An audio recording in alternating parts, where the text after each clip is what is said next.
All right, there we go. Hopefully, at normal latency, the stream will connect and everything will hopefully look quite a bit better. I do hope. Fortunately, my internet connection appears to just be shoddy at some points in the night. Not a lot I can do about that, unfortunately. Here. Oh, what happened? Shoot, reported it wrong on website. Oh yeah, clicked wrong name. Admin can fix, I think. Yep, should be.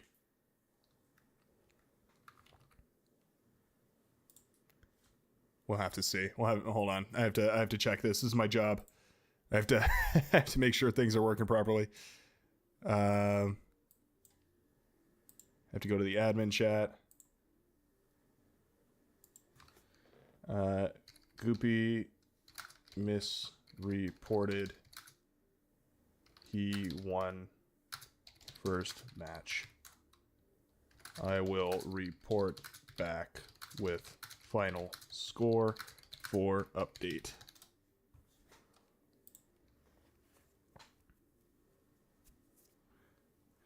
Second match is going to be on Paradise Lost. Man, I'm excited for that. Oh.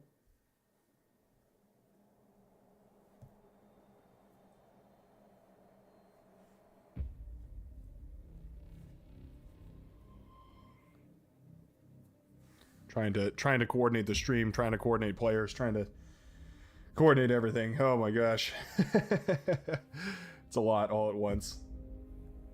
It's very difficult. I'm feeling a bit overwhelmed. Just gonna push on through though and try my very best. It's all we can hope for here. There's a big delay between when I'm actually seeing things and when things are happening, because my way of checking the stream health was determined by the actually watching the stream, right? Just checking to see if it's actually working properly, and well, it's hard to do that with a 5-minute delay. It's very, very difficult to do that. Transmission should be going out though, and hopefully the video quality will be really nice. That's all I can hope for now. Yeah, big box. Skag versus Goopy. What a funny matchup. These players are so talkative. They're so ready to go back and forth at it. I'm super excited to see what they get up to in this game. Got a little bit of something in my throat right there.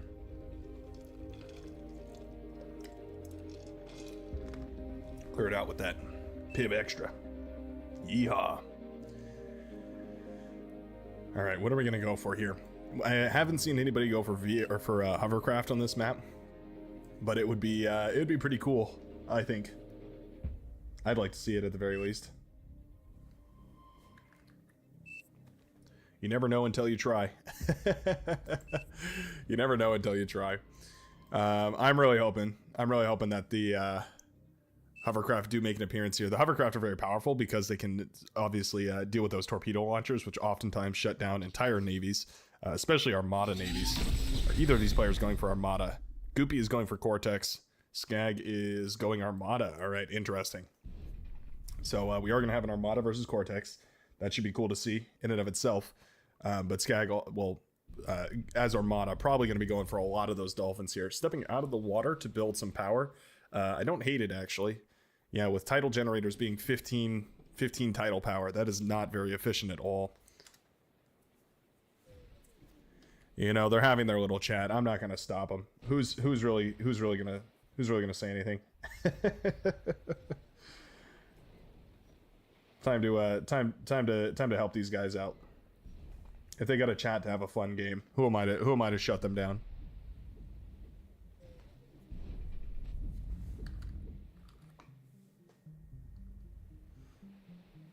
Almost ready. Delay is almost done. It's a 5-minute delay, so it's very difficult for me to deal with here.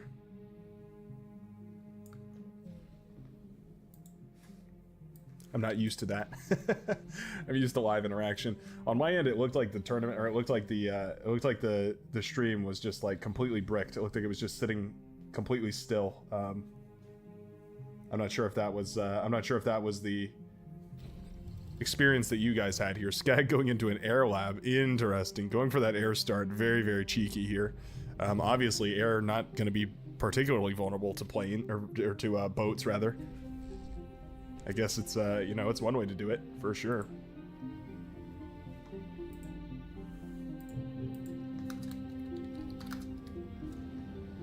probably call this part 2. There we go. I'm gonna name it part 2 before the stream starts up. That way everybody knows this is part 1 and its sequel here. I knew there was gonna be some sort of technical difficulty. There was just no way to do it, even if I imagined it. I spoke it into existence here.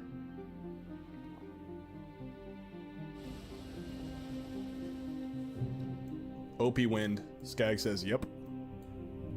Couldn't agree more myself. Wind power is quite OP. At 5 wind per second, it's always going to be efficient as Armada and just barely going to ever be inefficient for Cortex. At the very lowest, it'll be inefficient by 1 point if you're going for Cortex wind power. Not what I would, well, it's exactly what I would consider OP. Guess that's what I'm trying to say here. Alright, looks like the stream is live once more. Sorry about that, everybody. I know that was a little bit jarring. Hate to have to do that, drop everybody out of the stream, pick up all you lovely folks, and have to bring you all back in. I hope you can forgive me. Please accept my apologies.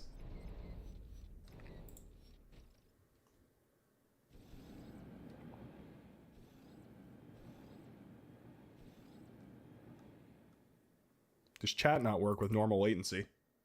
Oh, I can't chat back. Oh, that's a bummer.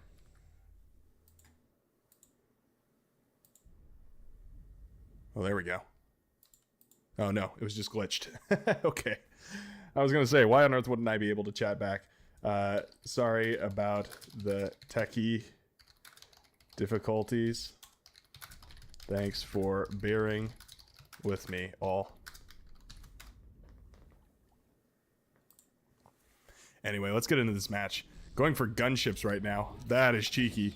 Does Goopy see this? He does not. Okay, interesting. Yeah, Goopy has no scouting over here. He can't tell what on earth his opponent is going for. Skag has already transported his commander across to this other island.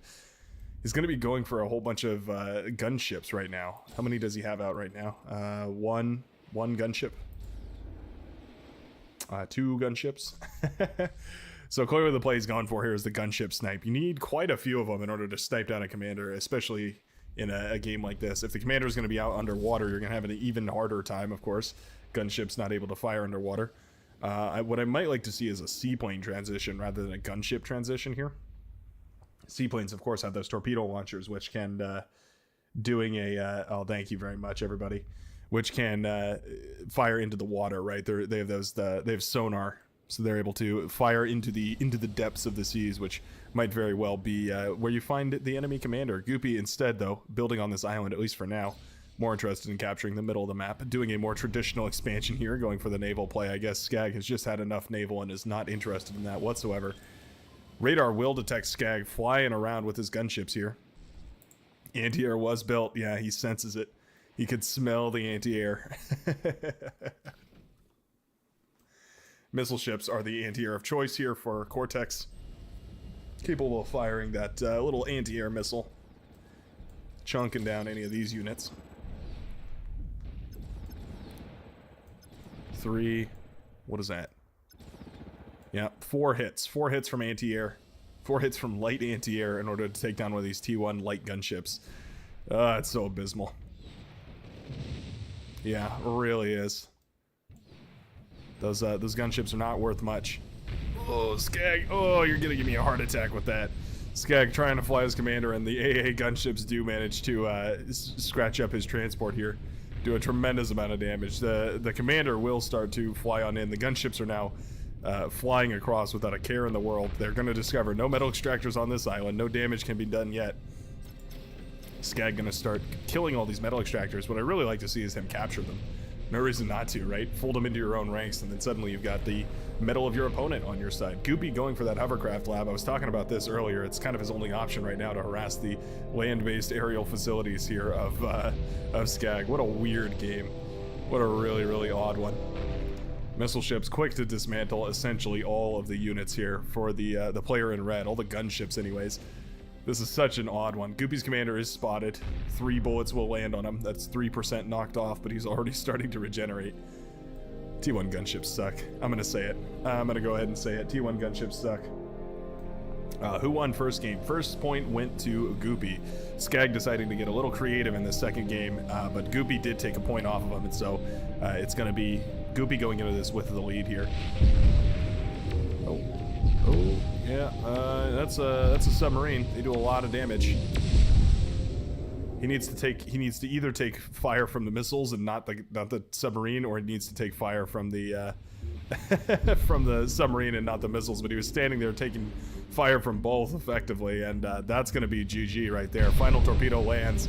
Skag's commando does go down. It says OMG cheater XD. Goopy putting a second point up on the board and securing himself a nice little lead. Gonna push him further into the bracket. Gonna be going up against Threxy on the southern half of the bracket for today. GG, folks. That was very nicely done. Very well played. All right, will this work? This will work flawlessly. Lovely. Very good to see. Okay, so up next on the bracket, Goopy is going to move into the next game with Threxy. The points are misaligned here, but yeah, Threxy and Goopy are going to be going up against each other in the southern part of the winners semifinals here. And yeah, excited to see those two butt heads.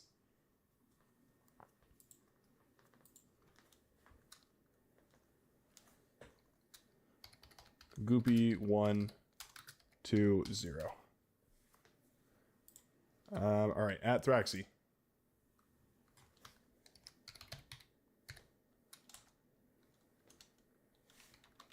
Thyrexy. Go ahead and join into Skag.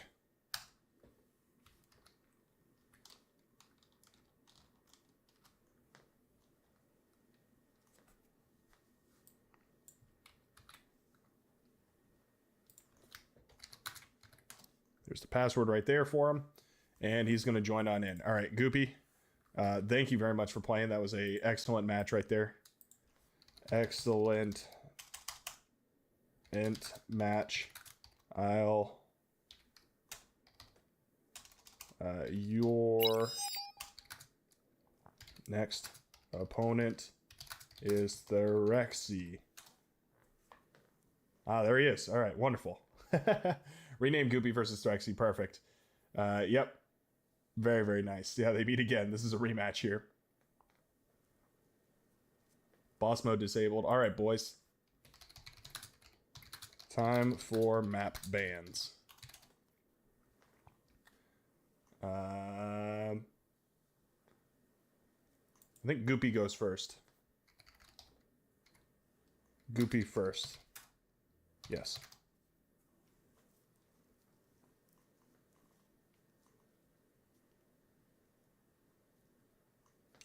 My question is whether or not they're going to be playing on Paradise Lost today. Who knows? I sure hope so. Audio gain minus 30.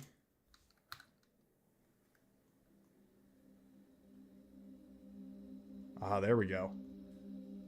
Is background music working? Let me know 5 minutes later if background music is working. All right, Comet Catcher and Red Comet have both been knocked out. Neither of them want to play on a space map. They want to play with wind. Oh, no heartbreak from Goopy. That's gonna be a that's a bummer. That's a real fun one. So my question is whether he's gonna ban Paradise Lost or whether we're gonna get to look at another spicy naval game. I sure hope he doesn't. I hope he picks anything else here. Thyrexy's choice is, of course, I bans Istis. All right, we are gonna get another game on Paradise Lost. I'm so excited about that. Place your bets, all. Should we do a community vote? Hold on, I can do that. Hold on. No, not that. Here we go.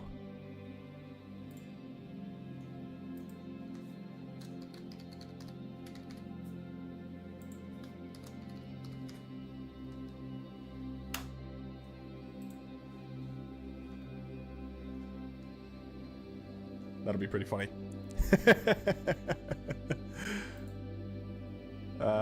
Yep. All right. So they figured out their maps. They're gonna be they have Saratagega, Sartagata. I think it's Saratega. Saratega is gonna be their first map, and then they're going to have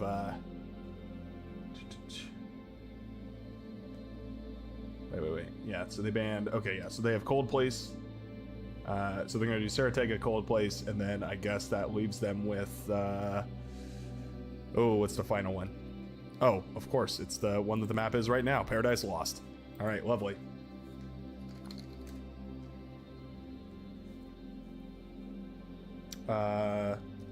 It is... Yes, I believe they do his first.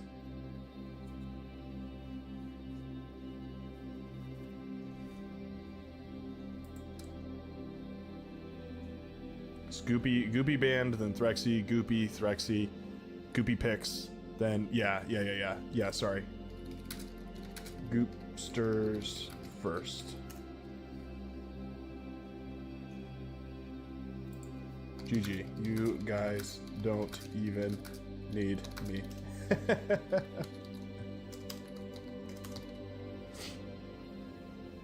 Alright, you haven't cast your vets. Only 3 votes. Wow, come on, guys. Really expected more out of you. Expected a lot more out of you.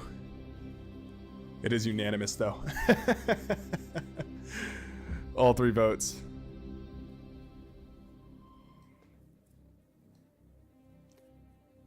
Alright, now I can pause this right now.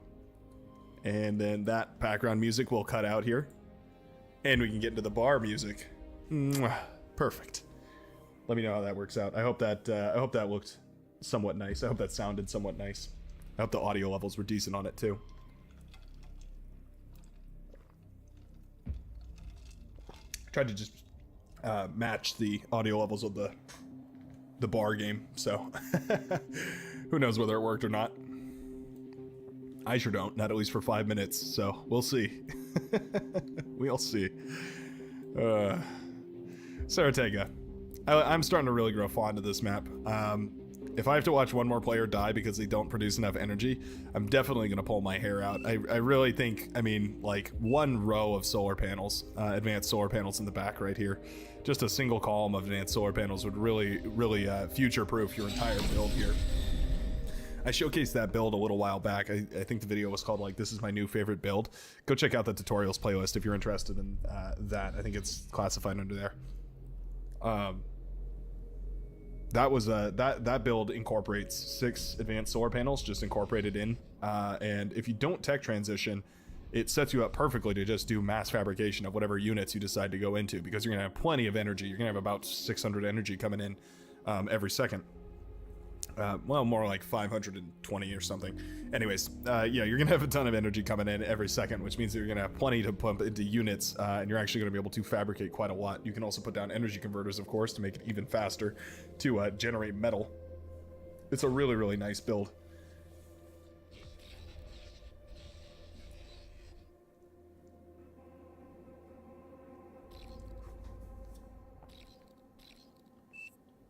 Storytime B-dub. I said it earlier, but I'll recap for you. Basically, the way that I got my start was it all started when I was a wee lad. Yeah, it all started when I was a wee lad. I realized my balls dropped, and I realized my voice was going to get real deep. And my mom kept telling me, you have a voice for radio. You really should use it. My mom and my Mima, my good old Gma, good old granny. She told me, you really got a voice for radio. You should use it. And for the longest time, I was like this insecure little kid. I was like, oh no, I don't know. I don't know what that means. What are you talking about? And then eventually, I started to watch StarCraft a lot. I started to kind of get into that, and I found the commentating casting scene to be really enjoyable. Loki TV, who I am outwardly a tremendous fan of, is just a really good commentator. He keeps a sense about him that is professional yet also casual. Not presenting things in such a way to make you feel like a fool, but also presenting important information concisely and clearly and informatively. And I took a lot of inspiration from that, and I realized that was kind of who I wanted to be for Beyond All Reason, because the other inspiration for me was that I realized there wasn't a lot of just consistent coverage of Beyond All Reason, and I liked that Loco put out essentially a video every day covering a professional level match. And I knew I'd have to do things a little bit differently because, well, they're, you know, Beyond Horizon doesn't have an esports league yet. I guess that's what we're watching right now, right? That's why I'm here. That's what I'm all about. But yeah, and I decided, you know what, I think I'm going to give this a try. And so I started with tutorial videos because the first thing I wanted to do was try and help people get better at the game. You know, information, try and help people grow. And that is still where my heart is always going to stay. Yeah, it's always about making sure that people are having fun and learning how to play the game, and they're having a fun time learning how to play the game, not just frustrated trying to memorize this build order, and if you get it wrong in 5 seconds, then you can't win the game and it's impossible to play. That's how I felt playing StarCraft, right? Like, oh, you messed up your build order? Sorry, you've been hard countered for the next, you know, 6 moves. I like that bar is a little more flexible about that, and you don't have to be so strict about it, but also, I didn't want to be that kind of person, so I decided, you know, let's have a fun sort of a channel here. A little bit of self-destruct micro, and decides to cancel it. Nicely done. Oh no, he doesn't. Sorry. That will pop indeed. And anyways, you know, I just started with that, and within the first week of posting videos, I was noticing that there was a lot of people that were very interested in the tutorial videos, like very interested, and suddenly. All of a sudden, it just became this thing where I was like, you know what, I want to commit more time to this because I really do enjoy it, and I have never had a passion in my life like this where it's just stuck so thoroughly with me, and it's so easy to wake up every day and commit some of my time to pursuing it. So it's really, I mean, it's been great for me, but I'm sure it's also been great for the community because it gives a way for people to reflect on replays and look at things, and I mean. It all goes back to you guys, right? The overwhelming support I receive from you guys is always very positive and endearing, and I mean, I don't know, it's very reassuring that people are appreciating what I'm doing, and even if they weren't, I would probably still continue doing it, but definitely also very helpful to know what people are interested in, right? It's part of being helpful, which was the whole idea, was knowing what people needed help with, and I got immediate feedback on that almost immediately. And changes were made, processes were figured out, and editing software was downloaded and applied, and things became very nice. If you go look at some of those early videos, you can see exactly what I'm talking about. They're very rough. They're very very unsketched. Some of them were recorded before I got a decent microphone, so you know, yeah, it's all about improvement. Beautiful music. Feels sleepy. It's like having a conversation with the past. Yeah. It is like having a conversation with the past.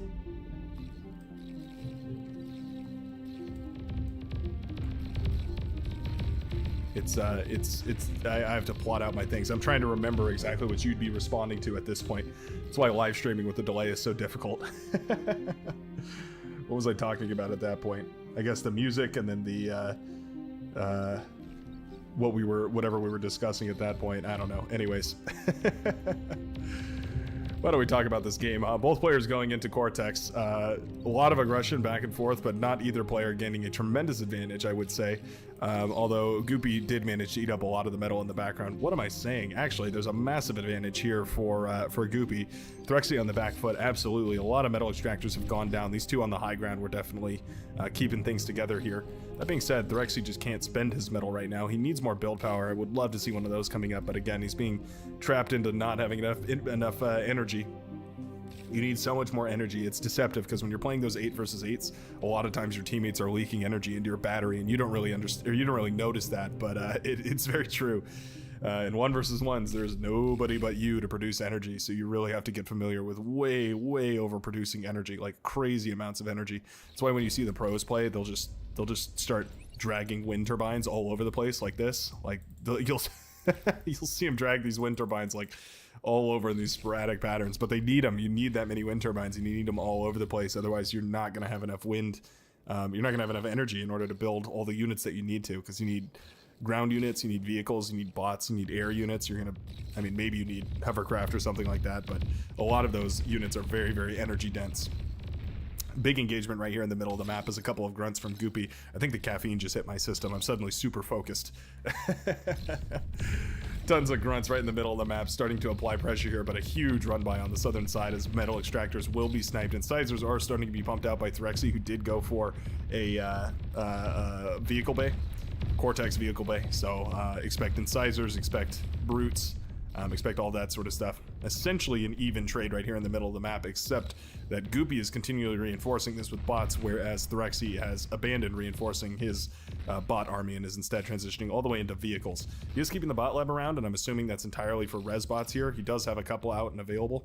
That's quite nice, but yeah, right now the reclaim field is solidly in the control of Goopy, and this reclaim field could absolutely be the difference between the win and the loss here. That and the amount of eco damage that's going on.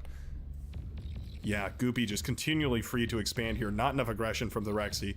One of the hallmarks of one versus one gameplay, especially in the T1 era, I mean to say, is you need to be constantly expanding with constructors, and you also need to constantly be sending aggression, right? Like we should constantly be seeing grunts moving around in this direction from the Rexy. We should constantly be seeing rovers or rascals sent around in this kind of direction. What a terrible arrow.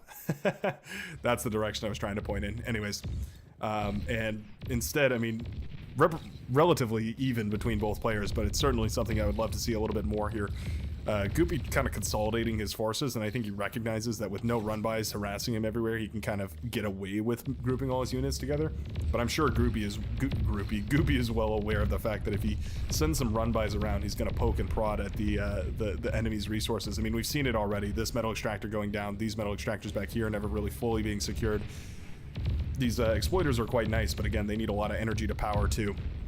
And if you're low on energy, then yeah, you're just never really going to be able to effectively power those exploiters, and things are not going to look good for you.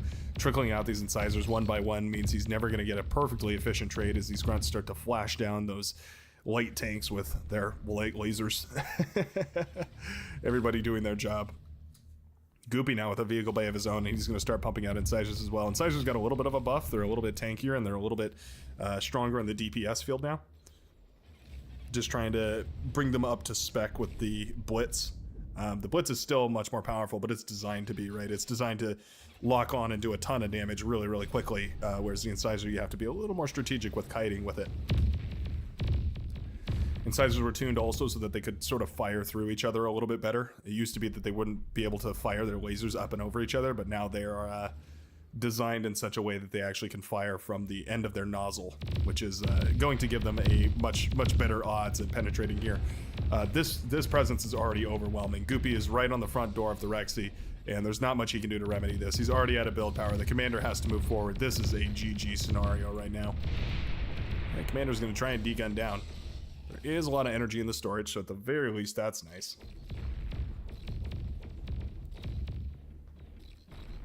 Goopy gonna go in for the kill on those metal extractors on the high ground once more. Very nicely done. Tried to self-destruct the laser tower up there, but did not manage to get it. Those grunts do run around, and they will eventually connect with this constructor over here, I do believe, if they follow the path, I imagine. Well, they did for a second, and then he changed his mind. These units are gonna pull back. These units up north, looking to harass something. Yeah, there we go. Two of them will peel away. That's quite nice. And you can see Goopy continuing to claim as much of this map as possible.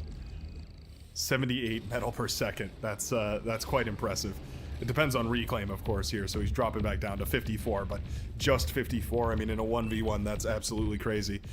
Thyrexi does call GG well played. Realizes that his situation is lost here. He just doesn't have the map control that he's looking for. Nowhere near a split map, and decides that the pressure is just overwhelming. And that's Goopy with 1 point up on the board, making the Goopsters feel real good. Just got Nostradamus in game. I want to say for the record, we won against him before he pulled off one of his most massive raids yet on straights. Yeah. I was shaking in my boots to post that video. Sorry, I missed it. Must have been during the stream issues. Oh yeah, that's true. It might have been lost in the delay there. That's actually a really good point. I've got a great style. This SC2 casters do a great job. You bring the same energy to bar. Thanks, man. Thank you, James. You and the kind support from all of the other people who have just as lovely words to say are really the ones who keep me in the game here. It's you know, there are days where it's harder and there are days where it's better. And you know, every day that it's harder has a day that it's better, and you guys are the reason. You guys are the days that it's better. I don't know if what I just said made any sense, but I sure hope it did. We saw a really cool start earlier in the round 1 qualifiers, or well, the first qualifier tournament. That's the right thing. Somebody spawned right over here, actually, and it was really nice because they spawned there and then they were able to expand outwards in this direction, and they were able to expand outwards in this direction, and that was really nice. And then eventually what they did was they sent amphibious tanks through to where the enemy spawned, which is in this spot. This is the very standard spawn location. This is where a lot of people choose to spawn because of that geothermal, of course. But on this map with 25 wind and 10 minimum wind, by the way, that is insanely efficient. Even the least efficient wind is going to be remarkably more efficient than anything else. The geothermal actually isn't really that worth it. It's a lot of energy and metal you have to pour into it, and it's a great spike in your economy, but it's just not that efficient, not relative to the wind speed on this map. So I really like this startup here. It actually, I believe that person won their game. It was a really good, it was a really interesting strategy, and I actually think it paid off immensely. Oh, looks like we've got a little bit of a lag here. Check the lobby. Yeah, he's still in here, just loading in. All is well, at least for now.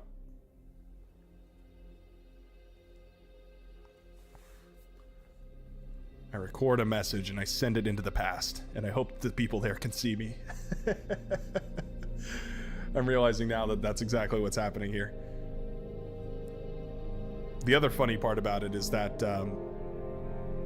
we all this is recorded, right? All of this gets saved to the archives too. So I feel terrible for everyone who's going to have to go from part 1 to part 2. They're going to have to figure that out. Hopefully that's intuitive and people can figure that out. But it's yeah, it's a little bit of a, I don't know, a tricky situation. YouTube doesn't let you kind of patch 2 streams together, like, you know what I mean? There's no like downtime in streams. You're just kind of forced to end the stream if you want to change any of the settings. But if I want to do low latency, which is perfect for this because I'm already delaying it, so there's no reason to have the high latency where it's just instantaneous communication. Yeah, it's kind of a weird issue. But anyways, spawning on the western side, representing the red team, it's going to be Goopy. Goopy spawning in Armada. Interesting. Decides that Armada is going to be the way to go in this game. Maybe thinking about those Armada amphibious tanks. The, what are they called? Pikes, I believe? Are they pikes? The Cortex ones are Gar pikes. Oh. I am oftentimes so good at remembering these, but now I can't remember it. No. Okay, well, if he goes vehicles, I guess we'll get to check. Otherwise, spawning on the other side of the map, it's Thyrexi. Thyrexi in blue, also going for Armada, interestingly enough, but going for a bot lab. That's the word. I almost said a vehicle lab. I don't know what a vehicle lab is, but I guess I kind of want to know. Take your best guess at what a vehicle lab is. Goopy also going for bots. Interesting. I wonder why both of these players are going for bots. There's not a lot of reclaim. Well, there's no reclaim on this map to start with, so it's not like you need to get a res bot out on the field ASAP. It is very flat, so vehicles are going to be well worth it. However, I will note that the sides of the map are very jagged. They are the Rocky Mountains if I ever did see them. A very interesting dilemma here, as you essentially have to choose between vehicles or bots. The vehicles have immense power in the low ground here, however essentially no movement capabilities up in the mountains here, whereas bots are well and capable of traversing anywhere on the outer edges of this map. You can see the whole outer edge of this triangular map. Everywhere the white line touches is rough terrain, quote unquote, to use D&D slang, but bots are able to navigate that, whereas vehicles have a really rough time. They sort of can navigate it, but very slowly and very tediously. It's not a fun experience. Constructor is out, going for some build power right off the gate. Don't think that's a bad idea whatsoever. Also, did I mention 25 tidal power, which is hugely efficient. That is massively efficient. This is the map that we've seen both players manage to get up to T2 and actually clash some T2 army around. It's very rare that we get to see that, but in one particular game, there was both players managed to get all the way up to a functional T2 army. Both were Cortex, so I believe it was like Sumos and Sheldons and Fiends and all that good stuff clashing against each other. It was really good fun. Go check that out, by the way, if you haven't seen the first Qualifiers tournament. I'm not sure if I'm going to upload a video today, being that it's 1 a.m. and I already haven't uploaded a video, and I've been recording for the last 14 hours or something like that. Might just call it on these ones. I feel like that's fair, right? I've uploaded a video a day for the last, gosh, I don't even know how long it's been. A couple months, 2 months, 3 months, however long it's been. I've lost track of time at this point. A couple of constructors moving up north here, and I really like that. I think this one's going to go, yeah, okay, so it's going to claim all this stuff up here. Building those light laser towers is super, super crucial. I'd love to see it done in the opposite order, though. Light laser tower, then the mechs. Light laser tower, then the mechs. But, I mean, if that gets sniped, it's probably going to get sniped in between the transition between either one of those. So I guess it's not really going to matter. What you can always do, though, is set this guy on his path, right? Get him going up there. And then you pump out a constructor and you just attach him to him, right? You just guard that constructor, and it'll double the build power, essentially speeding up everything that's being built over here. Instead, he's going to rally this constructor to go start a different project. Interesting. So he's gonna multi-thread this project up north, if you will. Pardon my computer slang there. I don't know why, but it's on the tip of my tongue. Goopy is moving the commander forward. Risky business. Doesn't take too many pawns in order to burst down a commander relatively quickly. I mean, realistically, like 5 or 6 pawns can kill a commander in record-breaking time. It really is nothing to turn your nose up at. But of course, the commander can flash them down with his light laser and also use the D gun if he has to. So realistically, you need more like 10 just to deal with the commander. But yeah, I mean, if the commander is idle, or maybe it doesn't have a D gun or energy to fire, yeah, it doesn't take very many pawns to kill it. So I do like the fact that he has pawns of his own, Goopy that is, in order to counterattack here. In this case, they're going to act defensively, but they're moving away from the commander. Yeah, Thyrexi sees the commander out of position here. If he just had more units, I think he'd be able to push into this commander, but right now he's not really able to apply that much pressure. These ticks running around the side necessitate a response here from Goopy, and that's why these units were pulled, but I really think he should have just split off a little bit less. Yeah, he's moving more of his army back here. He realizes that was probably a mistake.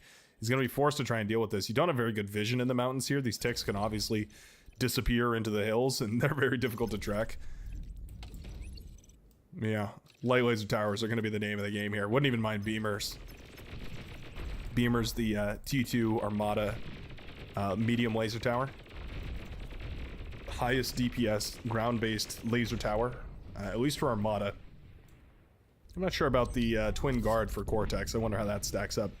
I have a feeling it's probably still slower. Metal Extractor does go down. It's a nice little pick for those ticks right there. Are they going to get this mechs before the LLT comes up? I don't believe so. LLT finishes up just in the nick of time there. That was very, very close, and that LLT will shut down that tick aggression. Nicely done. Ultimately losing only 1 Metal Extractor and gets that back up and running in no time. So all said and done, I mean, it's an efficient trade to take out a Metal Extractor for a tick, but still not all that too much damage done to Goopy here. Goopy's presence is staggering in the middle of the map. Yeah, using this commander to build all these Metal Extractors, very nicely done. He does start up some build power, interestingly. He's very low on energy. We need more constructors building energy right now. There we go. We do see a constructor going on to build a little bit more energy. He has tons and tons of metal. I think he underestimated exactly how much metal there is on this map. It is a ton. It is an absolute maximum amount of metal. I also noticed there's a little bit of imbalance in this map. If you look at the boxes over here, you can see it's 2.4, 2.4, 2.4, and then this one is 2.3, versus over here, it's all 2.4. So that's, you know, something for the map developer to consider.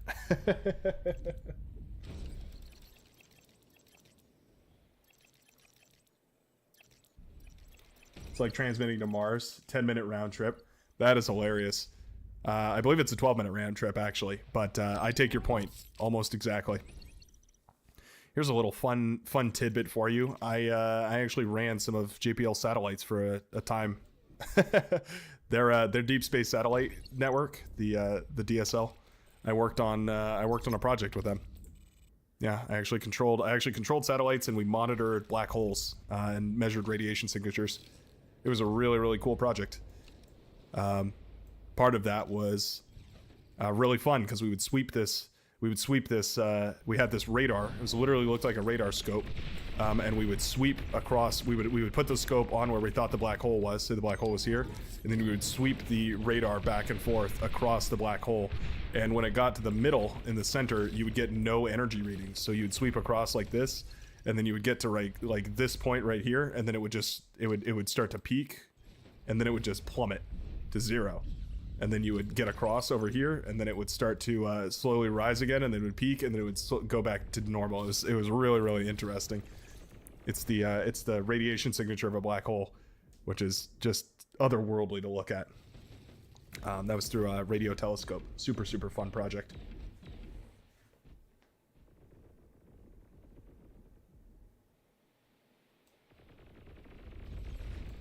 A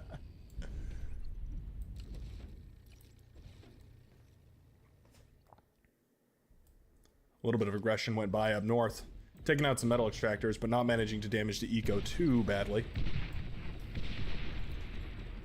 Janus is here looking for their engagement. Centurion's pretty beefy. Oh, we already saw friendly fire kill the commander of Skag, I believe it was. Very risky. Don't want to lose that commander to your own Januses. That'd be so disheartening. Such a bummer of a way to lose. Beamer turret's coming up in the middle here. I really like this move. I have a tremendous fondness for the beamer turret right now. I've been using it to tremendous effect in my own games, and I think it's a lovely piece of static defense. It really can do some excellent work. Goopy going for a heavy laser tower of all things. Januses are looking for the fire though. Yeah, they want to lock onto that commander. They can smell him. They can smell that commander from miles away. They know that he's back there helping build this thing. There's a critical energy storage, so I really think this commander should be pulled off and start building wind turbines or well, no, yeah, definitely not solar panels. Wind turbines for sure. If the laser tower finishes up just to be killed immediately, what a bummer. He was really hoping that laser turret would be able to hold the front lines, but in fact, all of his constructors and his build power will all go down. Goopy is forced off the front lines. There's a massive run-by going by up north here. There's a ton of pawns and some tanks moving in here. Gonna catch a whole bunch of constructors by Thyrexi. Nicely done over on the northern side. Oh, kill that last constructor, please. Yeah, you gotta kill that constructor. That's what's powering this entire expansion up here. If you kill that constructor, you've effectively shut down the expansion, at least for a little while from Goopy. It's like creep clearing, right? You have to constantly be killing the constructors that are being resent in there. Janus is going to fire away and pop all of those light laser towers. Suddenly Goopy is left with tons of metal. Well, actually both players are left with tons of metal in their bank. Yeah, Thyrexi has no way to spend it. He is going up to a geothermal right now, so that's nice. It'll fix his energy crises. At least temporarily it will. He's going up to more build power as well. Would love to see a metal storage at this point. No reason to waste all that metal.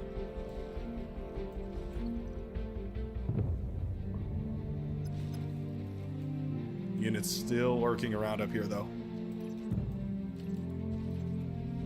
Goopy at this point pumping out tanks like a madman. You can see just how many medium tanks he is getting out on the field here. He's pumping them out left, right, and center. He's also reinforcing with a couple of pawns. Don't mind that whatsoever. Would probably like ticks a little bit better. Since your enemy is spec'd into Januses, you get those ticks out, right? And then you just start running them underneath the feet of those Januses, the treads of those Januses. Those missiles are heat-seeking, but they are not friendly fire-seeking. They'll do loads of damage. Medium tank manages to sneak through here, and it can certainly do some damage. Light laser tower is decent enough to stop a medium tank, but just barely. Goopy in a little trouble. Again, those Januses looking for that kill. I think they overextended here, though, because the medium tanks do jump on top of them.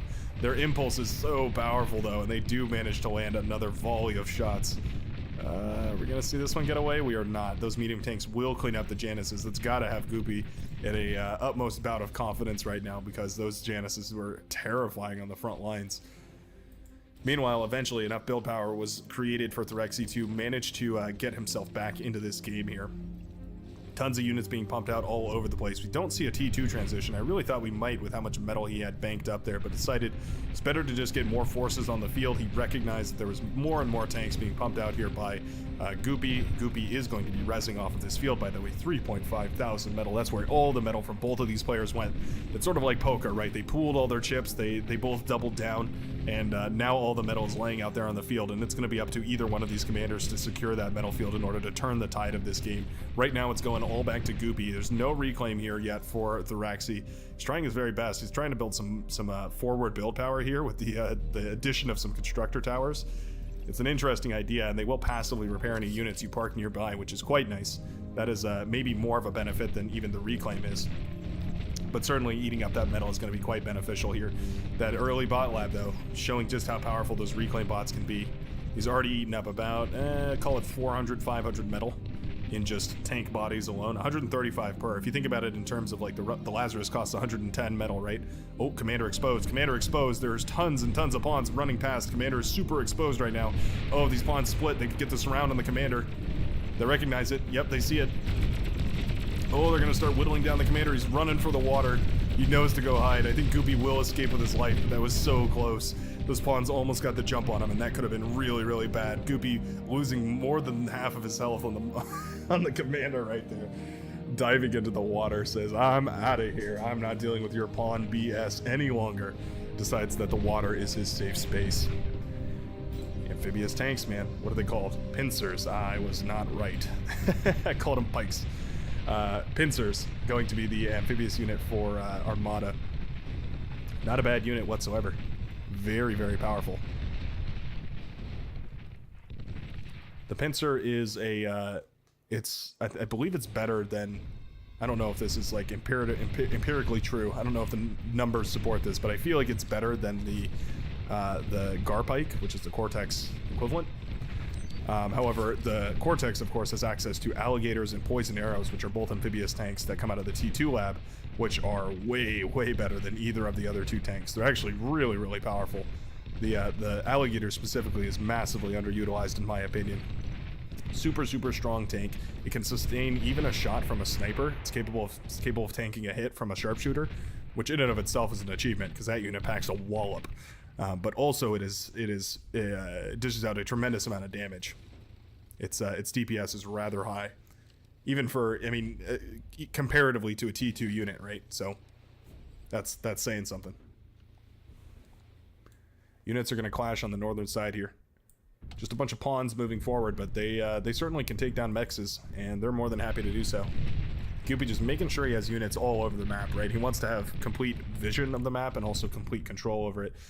Decides to go for that T2 transition. He is going to step into T2 vehicles here.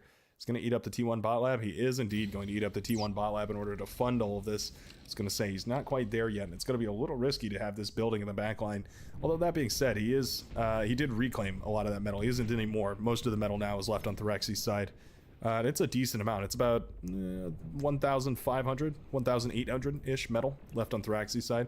Certainly enough to go for a full-on T2 transition, and indeed that's what we see underway here as he starts up the T2 bot lab. When you get a T2 bot lab as Armada, let me give you a little word of advice. Go ahead and pump out 2 of these butlers and start a massive windmill farm. I mean, I'm talking like just giganormous windmill farm. Lag out the game with the size of your windmill farm. That's how big your windmill farm should be, because it'll go passively build. I think it's like 10 seconds when you're not stalling on anything for a butler to build a bunch of wind turbines for you. It's 10 seconds per wind turbine. So, you know, after a little while, after just a couple of minutes, you're eventually going to have a huge, huge windmill farm in the back of your base. And for the relatively minor investment on your behalf, you're going to have a massive energy improvement, especially on a map like this, but even on maps with slightly lower energy efficiencies for wind. This is a really good engagement here, I believe, for Goopy, although those Januses are kind of turning the tide here. Yeah, every time they fire, it gets worse and worse. There is a bull in the back line, and that's the saving grace here. But even that isn't really enough to justify how much was lost right there. These res bots, however, are enough to justify it, because they'll just patch these tanks right back up, and they'll be back in the fight after no time at all. And any scrap that's left over, well, they'll be more than happy to eat that up for you too. What a lovely unit. Goopy happily building this tidal power. You know what you can also build out there is radar. Building a radar tower out here, not going to be a bad idea. Little run by up north was completely shut down, by the way. Thoraxi well on top of that. What a banger of a match. I have neglected my duties, by the way, as an admin. I am completely out of it here. Hopefully there's not too much going on. Oh, Desfox headed off. Yeah, I believe we got it. Toasted Waffles does have access to the actual bracket here, so hopefully he can edit everything, and I'll just be keeping an eye on things as much as I can. Anyways, just going to check on that really quickly here. Make sure that all is well.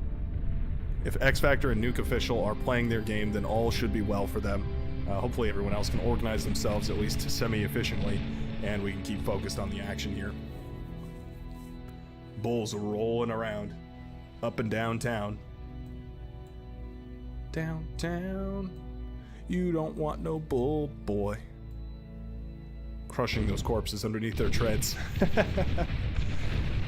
Bulls are one medal away from being a T3 unit, in my opinion. They're 950 metal apiece. I mean, they're more expensive than Marauders. Wait, actually, is that true? Marauders might be 970, actually. Yeah, Marauders are 970, I think, actually. So for 950, you get a Bull. For 970, you get a Marauder. And frankly speaking, 10 Bulls is, well, probably not as threatening as 10 Marauders, but it's certainly damn near threatening as 10 Marauders. It's very, very close. They're a power-packed unit for sure. Hounds, however, not to be undercounted. They're a walloper too. They can pack a punch, especially at long range. You can see them firing away at those bulls. Radar and radar jammer included here to disrupt a lot of the firing patterns from those bulls, make it a little bit harder for them to target. Although line of sight is still very powerful, of course. Wouldn't mind even seeing the inclusion here of some Mauser. Yep, there they are. Mauser coming out of the TT lab almost as soon as I snap back there to say it. Some Mauser on the backline are going to shut down a lot of that aggression very, very easily. That's very good to see. Still a bunch of grunts trying to, or a bunch of pawns rather, trying to make their way up on the northern side of the map here. Excellent little aggression. This is a back and forth split map of all split maps right here. I don't know who's going to take this one. T2 metal extractors are coming up. We're getting well into a proper T2 economy here for both players, I do assume. Yeah. Are we going to go for the advanced geo? That is the question, right? Still producing tons and tons of energy, but at this point we are able to spend it effectively, which is nice. More or less. I think we need energy storage right now for Thyrexi. I'm guessing Goopy's probably in a similar situation here. Yeah. Both players could benefit from an energy storage. Both players could benefit from an advanced energy converter. Just a 10 metal boost to your economy. I mean, who would turn that down? Spybot. Spybot. Oh, the Spybot.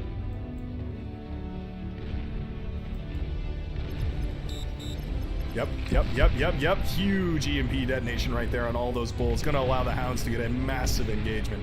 They can take this fight one bull at a time, and that's going to be a huge, huge turn in the battle for them.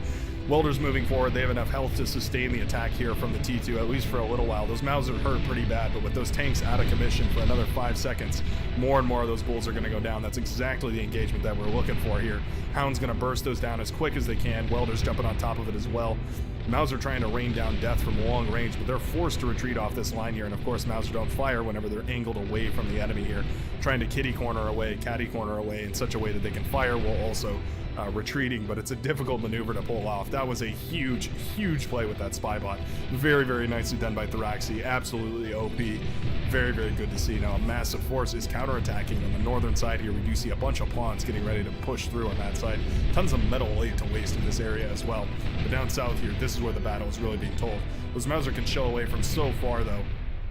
Really difficult to convincingly push into that with a bunch of T2 bots, but Thyrexi is giving it his damnedest. Going for the land-based naval. I don't see why you would. The naval, the the naval radar. Wait, did I say a land-based naval? Man, I am getting tired.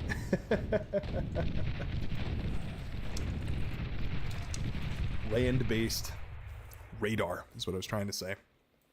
I don't see why you would. Yeah, just go for a naval radar. It's going to give you the same amount of vision, but also give you that sonar in case there happens to be submarines in the pond. You never know. Could be some platypus making their way across the field. You never know what you might find. Do we have resbots out? I hope we have resbots out. There's another spybot out. That's nice. It is uncloaked though. Hopefully we notice that before we send it in. You are allowed the widget that auto-cloaks your spybots. I'm pretty sure that's part of the base game.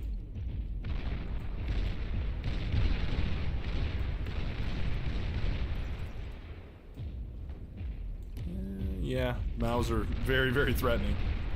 Oh, the spybot is uncloaked. Oh, no. He does find it. Okay, thank goodness. A wasted spybot brings a tear to my eye. Pawn's still causing a lot of trouble over here for the blue player. And Resbot gonna try and eat up whatever it can over here. Realizes it's a little too far forward. There we go. Gonna be rallied a little bit better. Nice to see. Oh, those Mauser are getting some excellent hits on a lot of these units. Another big Spybot, though, and he's ready to push in on it. I think this time the Spybot wasn't as impactful, not shutting down as much of that army percentage-wise, and I think it's going to allow these Bulls to be a bit more aggressive, forcing the Hounds backwards, meaning that they're not going to be able to push in and kill their stunned counterparts here in the middle of the map. And that being said, they're still very powerful, very difficult to deal with. Most of those res bots go, well, some of those res bots go down, but there is still a lot of them patching up tanks in the backline here. Resurrecting a T1 medium tank, sure, but resurrecting a T2 bull, yeah, that's a dangerous move. Dangerous for your enemy at the very least. It's a very good move, in other words. At this point, we really got to step into a different economy. Goopy has decided to go into an air lab. I really like to see that. It's about time we diversify our strategy here. It's getting late into this game, and I wonder what the play is going to be. It looks like another vehicle or another bot lab has been put up here by Thorexy. He's going into a third one after this eventually, apparently. There's a butler that has been put on. I wonder what the butler's going to do. Maybe it's supposed to be queued over to this constructor. Could be possible. This guy is in charge of upgrading all the metal extractors in this direction. This bull Mauser composition is very, very lethal. Hounds taking to the high ground, using that advantage of those against those tanks. Against those vehicles, that's the word I'm looking for. Stalling on words here, you know it's getting bad. Using the high ground against those vehicles because they are going to be oh so slow trying to push up into those hills. Of course, the plasma shots fire a little bit further when they can arc out from high ground onto low ground as well, so that's another advantage that he's milking here. Essentially setting himself up for success is Thorexy as he positions all of his hounds up here on the mountain. I'd love to see them spread out because those bulls do a little bit of AoE damage. But that's really a minor critique on top of a relatively successful strategic maneuver right there. A couple of pawns pushing past to threaten everything over here. They are going to snipe the radar tower, which actually sort of blinds Goopy. Yeah, he doesn't have much coverage as soon as that radar tower goes down. In fact, he is a little bit prone to run by on this northern section. Of course, radar has a really hard time covering all the cracks and crevices present in the northern mountain pass, or the southern mountain pass, I guess. The all-encompassing mountain pass. Wouldn't mind seeing a little bit of porked up defense over here. T2 constructor building maybe a pit bull or two to shut down some of those T1 units that are trying to run by. Not going to be the end of the world. There's actually a huge energy stall right now. Certainly going for a prude is not a bad idea. I would probably go for a prude just because of how susceptible you are to attack from the sea. Goopy's air lab has been essentially unscouted right now. Is he thinking about going into bombers? He is indeed. He's making those Stormbringers. He's thinking about it, trying to figure out the right way to go about it. T2 constructor working on more and more of these metal extractors. Both players with tons of metal in their bank. Neither one really sure how to spend it, it would appear. Maybe Goopy's thinking about T3. Ah, there we go. He is going to build a fusion reactor. I was going to say, it's about time we start a little more energy production, a little more build power. Certainly this air lab needs more build power, but a little bit of energy production coming first is probably not a bad idea. This also works as a little bit more energy storage, which is desperately needed by both players. Wouldn't mind seeing a hardened energy storage from either one of them. You know, it's easy to neglect, but if you have an energy storage, it makes those big purchases a little bit easier to bear. You can go a little bit longer before stalling on energy. Like, case in point, Goopy is right now. It also might prevent your army from losing power for, you know, just a little while longer. Sharpshooter's out now. Thorexy also in a critical energy shortage. He has the sharpshooters, he just doesn't have the energy to fire them right now. Oh, he doesn't have the energy to keep him cloaked either. Oh no. Big pawn run by over here, apparently. Oh, this guy is slowly but surely tearing apart this base. Oh no. What a hero. That pawn is a Silver Star hero. Double Silver Star hero, triple Silver Star hero. He eventually gets killed. Not before causing an immense amount of pain down there, though. Nicely done.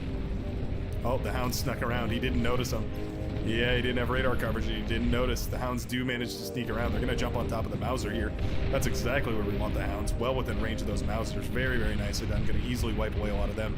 Would love to see these Hounds switch into their Gauss mode so that they can more accurately hit these bots that are swarming all over them here. The Gauss mode's going to make those shots land a lot more accurately, a lot more easily. I think that would probably work a little better. Probably also going to cut down on friendly fire a little bit. This needs to be addressed immediately. Tumbleweeds have been sent across the pond. Interesting. Have these shown themselves yet? Does Goopy have any vision on those? He does not have any vision on those. Uh-oh. Tumbleweeds are about to pop up out of the water. Oh, there's a bunch of res bots. There goes the bot lab. Oh, those tumbleweeds are so powerful, and here come the Hounds.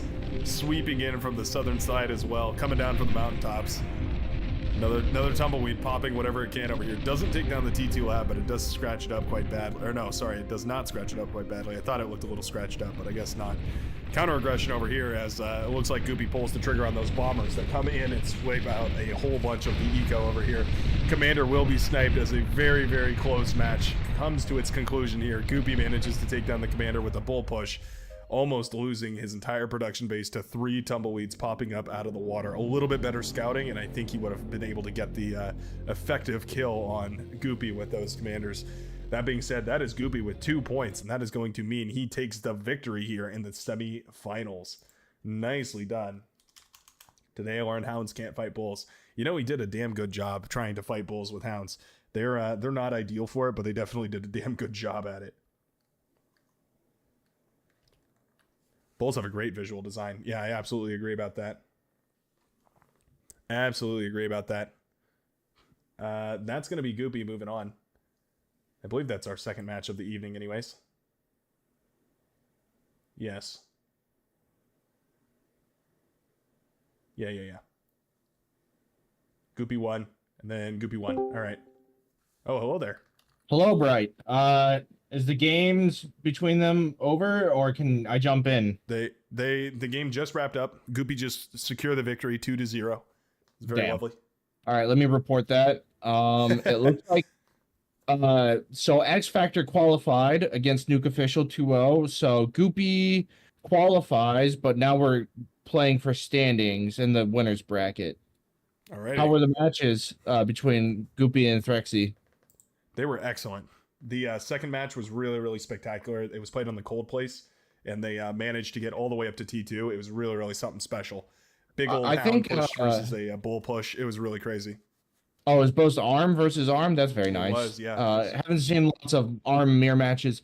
Really, that's what's nice lately, the last couple of months of shake up in the meta due to some changes. Some pretty impactful changes have made core way more viable in the 1v1. Yeah, I agree. Seeing a lot of representation. So we're gonna see for the semifinals, it'll be X Factor versus Goopy. Sure seems like it.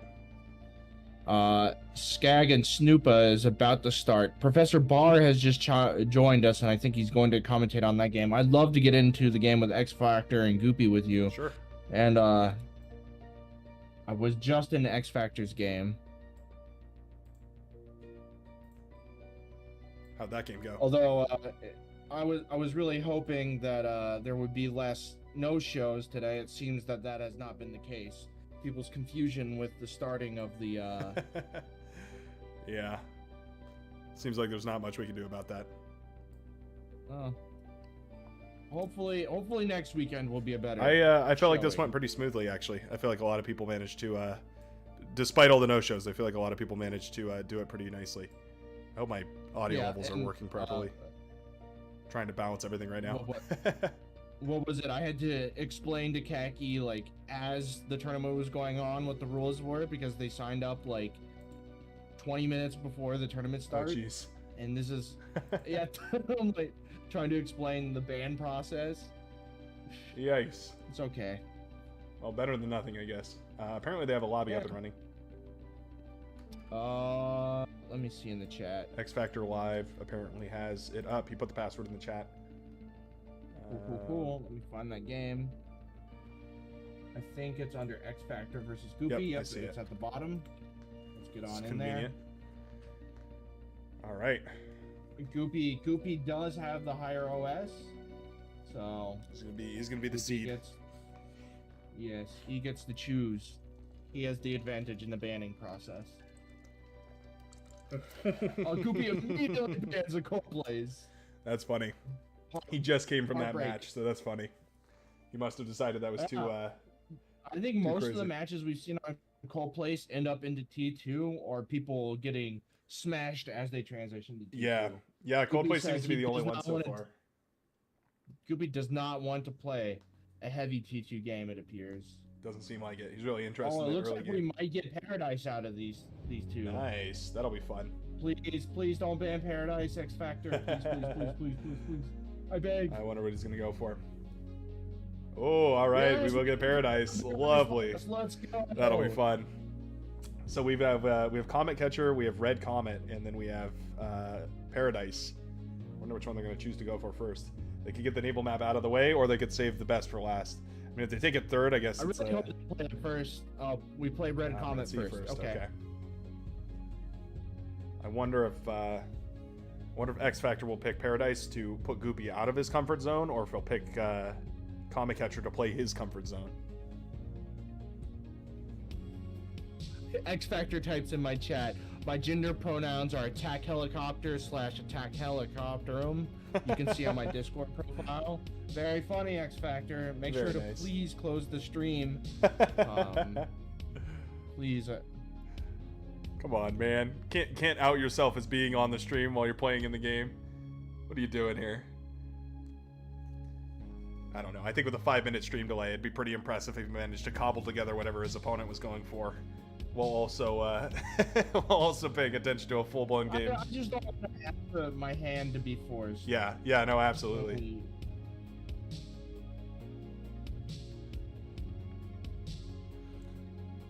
Okay, so it's gonna be Red Comet and then Comet Catcher, and then it's going to be Paradise if they go 1-1. I really hope we see a best of 3. Yeah, me too. CPU drain OP of stream. X Factor say, not directly saying, but saying that they could use a computer upgrade. Yep. Got the potato PC apparently. Well, not so much of a spud that he can't win games. Apparently it's not a hindrance. And I think X Factor does play. Yeah, X Factor plays enough team games, so they don't have a spud. I don't think. That's true. Yeah. Well, actually, I don't know if that's true. I'll take your word for it though. I've played a couple of games with X Factor. That's why yesterday I expected X Factor to win over Crisato. Or Crusade. Yeah, that's true. Chisato took that win. Did we ever confirm whether he Chisato. won that or whether it was a forfeit? I think no, it was a win. X Factor was there. Wow. That's still impressive. It was 2-0. Yeah. Did Chisato qualify? Yeah, he did, didn't he? Yeah, because he went up against Ragnar. Chisato won the whole bracket. That's right, yeah. I forgot about that. Wow, yeah. Did you get any sleep yourself, man? I did not. I did not get to sleep. Oh, you poor soul. I'm How are you running feeling on right now. What is it now? 16 hours. We'll get through this. I've got my drinky with me. Have you been streaming this whole time? Sort of. I took a little break, played a little Baldur's Gate 3, and then I hopped back on Mindustry and started streaming that for a little while. Okay. You jumped on what now? Little game called Mindustry. Little what's that Factorio-like about? game. Okay. Very satisfying. Is it more streamlined or is it more Yeah. in depth? No, it's very It's hard streamlined. to- It's very casual. It's like you don't have to think nearly as Okay. hard. It's sort of a wave You don't defense have to thing. look at your bus and go, what is wrong with my bus? Why bus no work? Wait. Repeat yourself. I didn't hear the first part. Bus like main bus. Oh, in yeah. Factorio? Yeah, no, not so much thinking like Why- that. why- It's like a tower defense game actually. So there's like waves that come at you on some Oh. levels. Other levels you have to create units and assault I bases. think I've seen that game. It's like kind of like a mix of an RTS. It and is. Like Yeah. yeah, and you have bots that go around and do the things, right? Yep. Yeah, you have bots that can go do yeah. things. Okay. Yeah, I've actually considered checking it out. I think it's very early in the game. It's yeah, they've got a new campaign that they just released. Apparently they had an old one that was kind of like unstructured. That's sort of what I'm playing through right now. Yeah. Very good Kinda casual janky. game. Oh, let me pause my music. I took a cue from your book and I threw on a little bit of background music from my list of songs that won't get copyright struck. Well, I just don't care. Oh, that's Like- another solution. If the stream gets muted, it gets muted. Like, whatever. I just don't want. But, I don't want to. In case anybody else participates, I don't want to get it struck, and then their monetization goes down with mine. Fair. Fair. Oh, and now I can't open the app that's playing the music. If you want any are you using Spotify or Apple? No. It's very janky. I'm using Premiere Pro. Oh. I've got my music in there. So, if you do use like I use Spotify, I have a premium account or whatever. That's where I just like Spotify as a program. Sure. There's a thing out there called Snip, and what Snip does is it'll take the text like I have it here on my stream. It'll give you the text, and it can also set up so you can have a screen cap of the album art, and then you can clip that down. I made it a little smaller. It's not the full album art. Oh, cool. You can like on include my it on the screen. Yeah. Oh, that's cool. So, the text updates and the album art updates. That's a cool little add-on. I like that. Yeah. Just a recommendation. I used to use Snip all the time when I used to back like 5 years ago when I used to stream World of Tanks. Ah. Yeah, that's is that how you get like floating text to appear on the screen? Yeah, the scroll. Well, the text, you can have text on the screen, but what this is you upload a text document. Snip constantly updates a text document of the current song playing, and then you put the text box on there, and then you can make it scroll. Ah, that makes sense. That's pretty And cool. it'll update the song without having you to like make a window capture and then fuck with that. Right. I tried to do that for a little bit, and I was like, you know what, fuck this. I know what I'm doing with Snip. The Snip's still around, and I was like, yeah, okay, there's a current version of Snip. That's better than it used to be. Sick. There you go. Yep. And then Problem solved. X Factor Live and Goopy both going into Cortex here. Cortex vehicles, to be specific. Yes. No wind power on this map, so it's I've all solar panels. The bane of my existence. Yeah. Excuse me. The bane of every team player ability to eco. What do you mean win no good? Win good except win bad. But win no good, so win bad. I can't stand when I look back to see that my eco player of the last 20 minutes now is sitting on 45 T1 solar panels, and is starting his T2 transition and is stalling on metal. No build power in sight. Go up there and start. It's like, you know what? If you're not going to use all this metal, I might as well. Right? You know? Yeah, that's when you got to don't send some need it. constructors back and just start eating. Yeah, just fly like 20 air cons back there and just start sucking up his eco and just like, you know what? This is for me now. You're not even really going to notice the And difference. get moderated immediately after 2 hours. Ragna has to sign on and look at you, be the troll that you are. Yeah, caught me red-handed Parentheses. after all this time. Yeah. It's actually the long con. I've been instilling myself yeah. into the Beyond All Reason community so that I could troll somebody specific and then not get banned for it. I'm not gonna lie, I've never been moderated, but I've definitely I flamed some people pretty hard. Yeah, you know, we've all been there. We all make mistakes in the heat of passion, Jimbo. It's how it goes. Oh, I didn't make the mistakes, they did, and that's why they got the flaming. Oh, sure. Well, that's fair. Incisors totally versus never wrong. incisors. I have a feeling that's what we're going to be up for today on Red Yes. Comet. Last series we watched between X Factor and Nuke Official.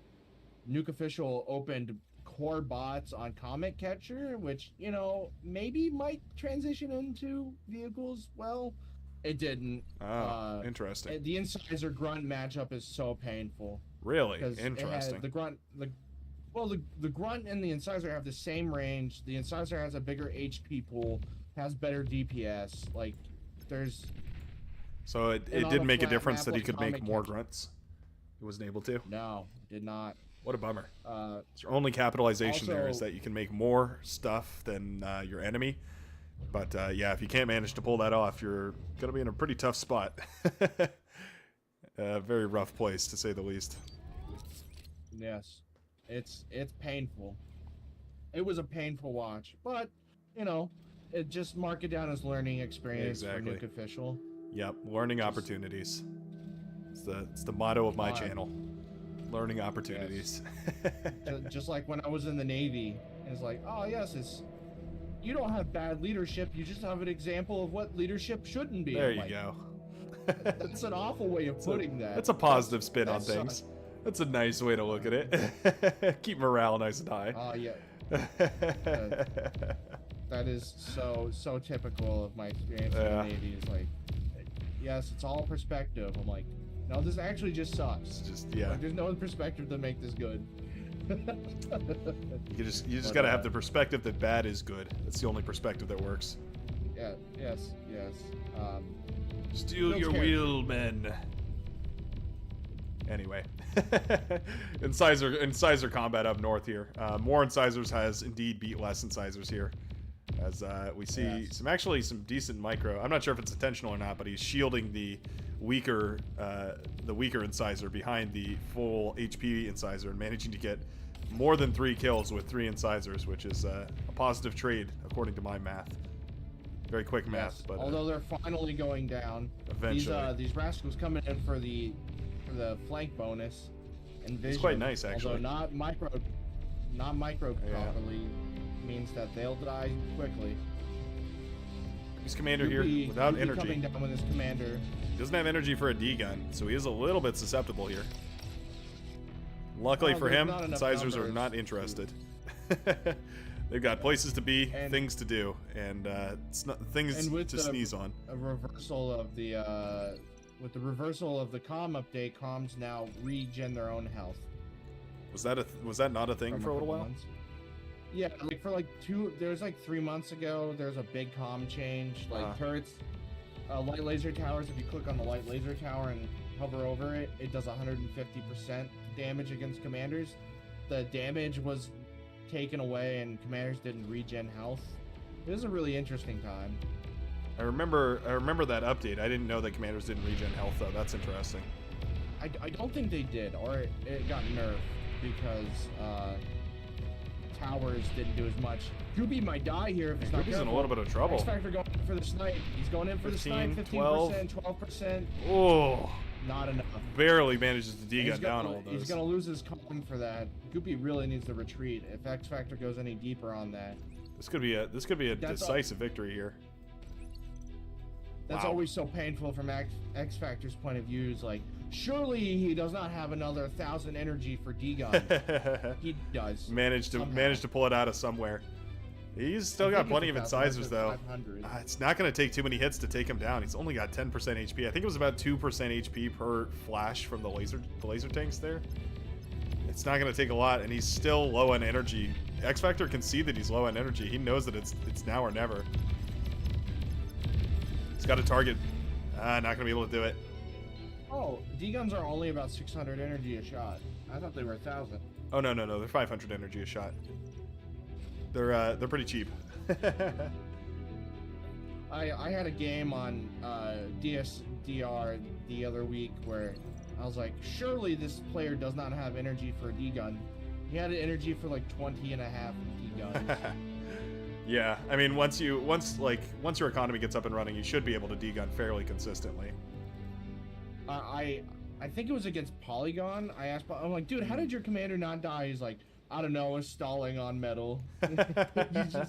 just had infinite energy. Yeah, just what a bummer. Pain. Yeah. Yeah, it'd be like that. Well, with that aggression sort of failing from those incisors, it does mean that that's a lot of metal now in Goopy's grasp here. He starts up that forward bot lab. Yep, Grave Robber's coming out immediately. He knows exactly what he wants. Yeah, there's a massive incisor field to be recruited, if you will. Recruited, or and a hastily con. eaten up.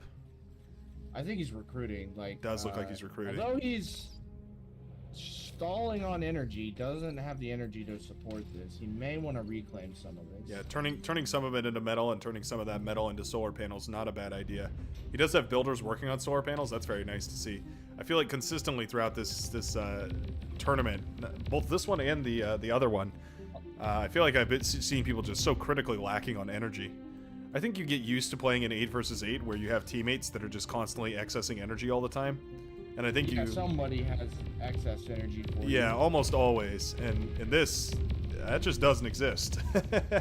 All the energy is yours or nobody's. And although I can commend Goopy because he's actually he's got advanced solars queued up. Does he? This, yes. Oh my gosh, I've been waiting for it this entire tournament. He really does. That's amazing. A row of advanced solar panels. I'll admit, I'm rooting for Goopy now.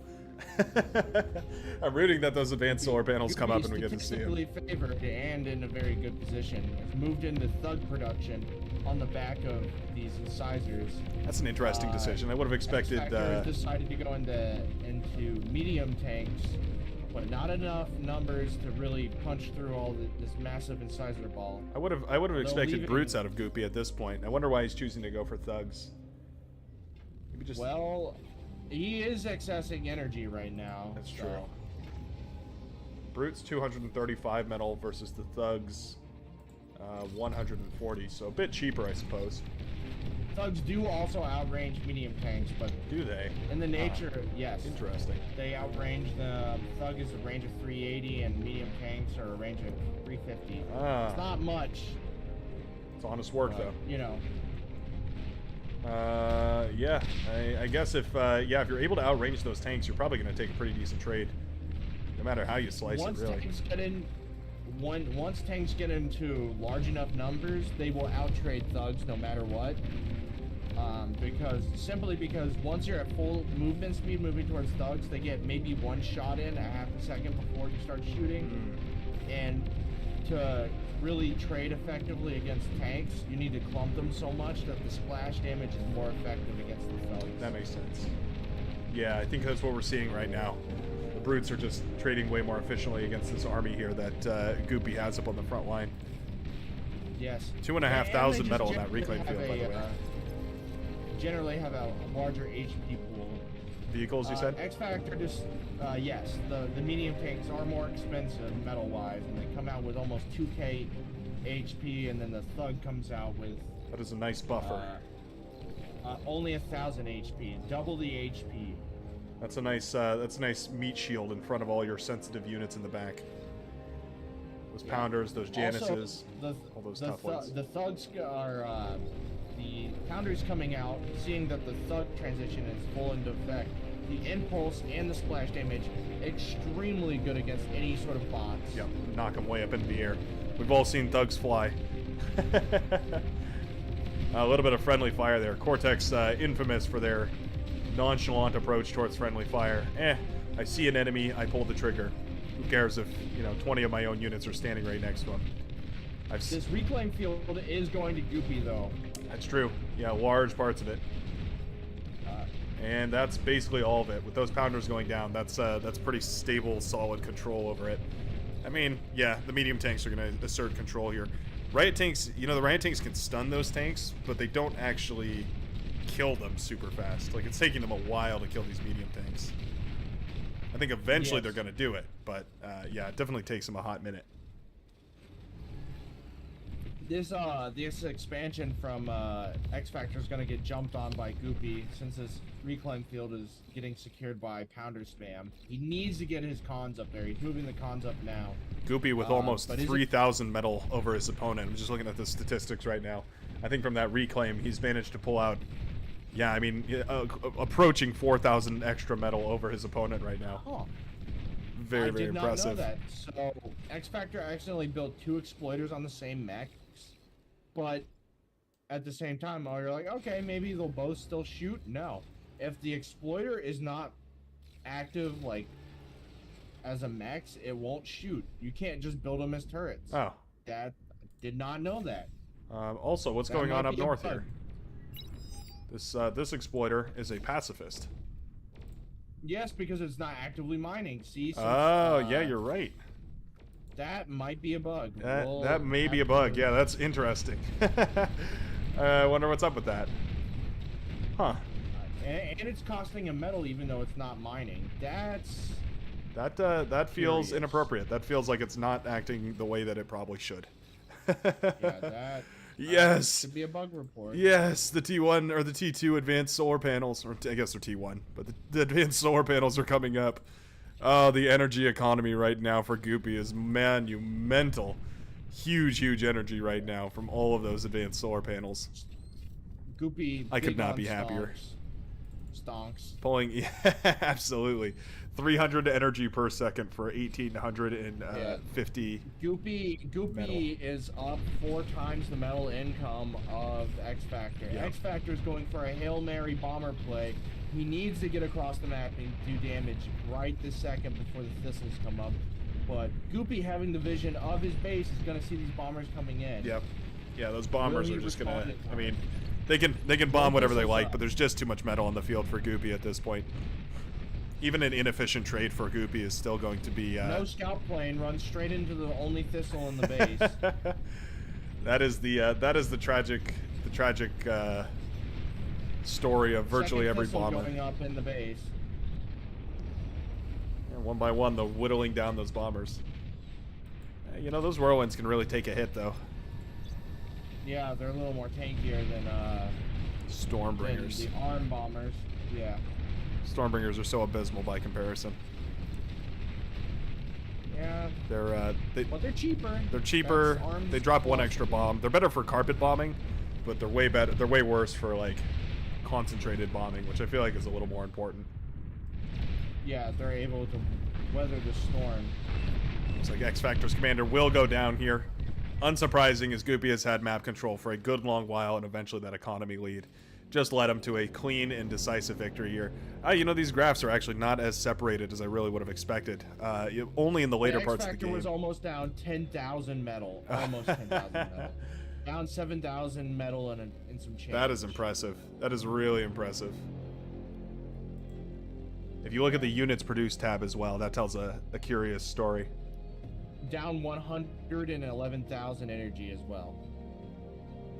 Metal produced. Yeah. Yeah, if you just click the statistics in the game, it'll show you the little key up there instead of having. Oh yeah, I'm just flicking through the graphs. I like looking at all of them. Anyways, on to match number 2. Whoa! Yes. Thanks a ton, Blight. Thanks for all your guides, gameplay, and stream. You really got me hooked on bar. Greetings from Germany, all the way out in Germany, huh? Wow. Thanks a ton for that. Guten Tag. Guten Tag, yeah. That's about all I know. Oh shit, they started another game. Whoops. I should probably get in the game. You're distracting me here. Yes, we should. Come on, Blight. My heavens, you're making them with your Generous your donations. compliments. He's getting. This is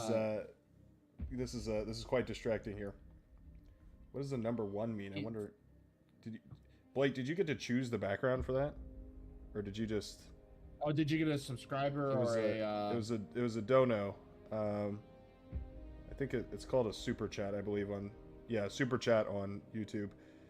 Eventually, it's like a donation. Yeah, but it's got like a happy YouTube birthday theme. I just wonder what on earth. I wonder if you chose that, Blight, or if that was just automatically assigned.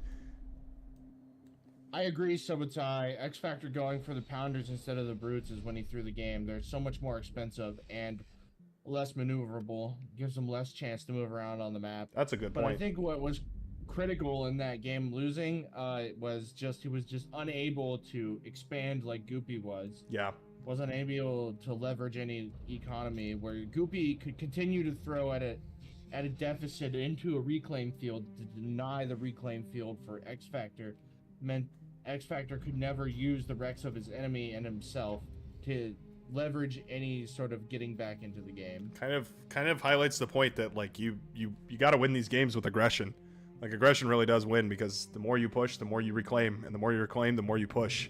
It's just a cycle. It's like I watched a game with Choice versus X Factor. X Factor was able to get back into the game, even though he took some critical damage and energy at the beginning from Choice, because X Factor had placed a light laser tower in like right next to his wind field, and Choice had target fired the light laser tower, and the detonation of it blew up his whole wind field. Popped all of it, yeah. But because Choice kept continuing to try and get more wind damage, he had no tanks to fight the grunts that came across the map on Red Comet. Yeah, it's tricky. It's a tricky balance. Give too much, and eventually you've handed all your army over to your enemy, whether they resurrect it or just eat it and fold it into new units, one way or another. Just not having enough to cover the counterattack. Both players going into core vehicles. I think this is really becoming the meta on this map. Yeah, absolutely. We're seeing it very, very prevalently. This map and tons of Red metal Comet. on the map. There's tons of metal. The Incisor having the range and DPS advantage over Blitz's early game. The pattern I'm pulling out from a lot of these games today is and yesterday is the player that manages to build more effective static defense and prevent those early run-bys, the early aggression, typically ends up as the player who just spirals, right? They just spiral out of control. Goopy throwing a question mark in the chat, trying to confuse his opponent. X Factor Live he's using confused. hacks. He's confused. He had two rascals chasing one of X Factor Live's rascal, but his scouts were not firing, while X Factor's almost killed a rascal on the retreat fire. He is hacking surely. the kiting, how effective kiting is in Beyond All Reason. Yeah. Really giving you, I think it might be due to like offset of the range on the rascal that it actually shoots behind it further than it shoots forward. Which is could be kind of silly. I don't know exactly how it works, but that was pretty funny. Or the rascal shooting the front wheel of the hitbox, and the laser comes off from the center. It's weird. It's also why I think the rover feels bad, because like the laser is like on the back of the rascal, and it feels like it doesn't traverse very fast, whereas or on the rover, whereas the rascal feels like the whole thing traverses, yeah, and feels like it tracks better. I don't know, it's weird. It's weird how such a minor difference, like essentially just an aesthetic choice, ends up causing like a gameplay mechanic that feels different. You know what I mean? Yeah, it has like an impact. I got into a very long, heated conversation with someone. I'm not gonna tell no name drops. Whether or not it was a bug or like as an unintended interaction or a feature, is that the ARM T1 hover scout cannot shoot ticks that are hugging them. Oh, it's interesting. Too close. It will not shoot the tick. So what you can do with ticks is just smash into the T1 hovers, and the T1 hovers cannot shoot back. Wow, that's pretty funny. Because the tick is so small, and it it can hide underneath the little cushion thing, right? Yeah, it's so like that's clipping funny. into the. It was so frustrating to watch all my hovers die to just a couple of ticks. I was about to say that seems like the kind of bug that you find out about the hard way. Yeah, you find out like, oh, that's how that works. I don't think that's how that's supposed to be. Yet. Here we are. Yep. Blight says Guten Tag back, by the way. A little later to the expansions on the side compared to X Factor. X Factor's deciding to bloom out on the north and south, whereas Goopy's deciding to expand towards his opponent, where he can use all of his units to cover his expansion. In the last couple of months, I've seen this change recently. Whoa. A meta with a lot of players, the top players, like Ragna was very much so about the push down the center and expand towards my enemy, and then once he got to the middle, he would cut the map off with light laser towers. But yesterday, we saw very little of that play out of him on this map. Yeah, that's true. So, kind of north and south gameplay, but sort of just posturing units in the middle. That was a really beautiful engagement right there in the middle. He sacrificed all of his rovers to get that engagement, but I really think it actually traded out pretty well. Yeah, he's gonna get this reclaim. Goopy showing us why he is so good. Even though I think he takes long breaks from the game. Oh yeah. But the enticing $600 prize pool probably enough to bring him in. Pulled him back out. Right when I thought I was out, they pulled me back in. Yeah. I'm thinking I'm back. It's been enough time after the delay for Blight to respond here. So the background was chosen by the amount of donations / super chats. Oh, so it's the first one. That makes sense. That's why there's a 1. I was like, is it your first birthday? Congratulations on turning 1, Blight. Super happy for you. Yes. Somebody else said, Guten Tag, Weißt ihr Schnitzel? Yep. I know very few phrases in German. Working on that one, trying to learn. But yeah, I don't know what that is. Something schnitzel. Who knows? Never actually had schnitzel before, but I hear it's quite good. I guess I've never had authentic schnitzel. I've had wiener schnitzel. Somehow that doesn't strike me as authentic. Somehow I feel like that might not be a real German varietal. You never know, though. As I think we were saying yesterday, what is traditional cuisine when culture changes? Sure, yeah. Who knows? In the future, traditional cuisine will be anything that's not sold in a bag and freeze-dried. Yes. Anything that's not actually just soy, made of soy substitute or crickets. Soylent Green. Eat your corpse starch. What a lovely future we have to look forward to. Unlike these robots who are filled with purpose and know exactly what they're doing. These incisors have one job, and it's to fight on the front lines, die for their cause. And die they will. Again, a nice little surround coming in from the right angle here in the blue. Incisors, yeah, taking a nice little hit. This is a massive incisor battle. I'm actually really excited about this. Cons could go down. He's very close. He's going to jump on the cons. He is going to pull the trigger. The rest of these incisors. Incisors? Was that really worth it? I don't know. He lost his entire force for a couple of constructors. He's here with his commander. It's true. And he has the energy to D-gun, so... If he can get a couple of killer D-guns off, that'd be nice. He's going to build laser towers and defend the field. I think medium tanks are probably on the docket here after that trade. They're still queuing up. Oh, there it is. X-Factor going into medium tanks, yep. Seeing that most of Goopy's incisor force was destroyed, realizing that he has the incisor advantage, and so he can capitalize on going into the heavier tanks. Especially since Goopy's in the center of the field, it incentivizes him to move into something that trades with his commander effectively. I feel like 15 incisors should definitely be enough with the right engagement to kill Goopy, though. Like, I feel like without the energy to D-gun all of these effectively, if they're spread out and they're microed properly, I feel like that's enough. Yet, no, I mean... The wreck field causes the incisors to hit the wreck. That's true, yeah, I guess they would kind of bunch up over. Yeah. Good point. Yeah, the wreck fields are really difficult to navigate. One of the most beautiful parts about the game is the wreck field. That was, I mean, I remember first picking up Bar, and that was like, oh, your units have like a mass and they like leave a presence on the field. How does that work? And then learning, figuring out how that happens, and it's like your eyes are open to how beautiful that mechanic is. Currently, it is 11 incisors now. Goopy correctly starting to munch away at the edges of this incisor ball, and now has the numbers advantage and the defender's advantage with these exploiters. Yep.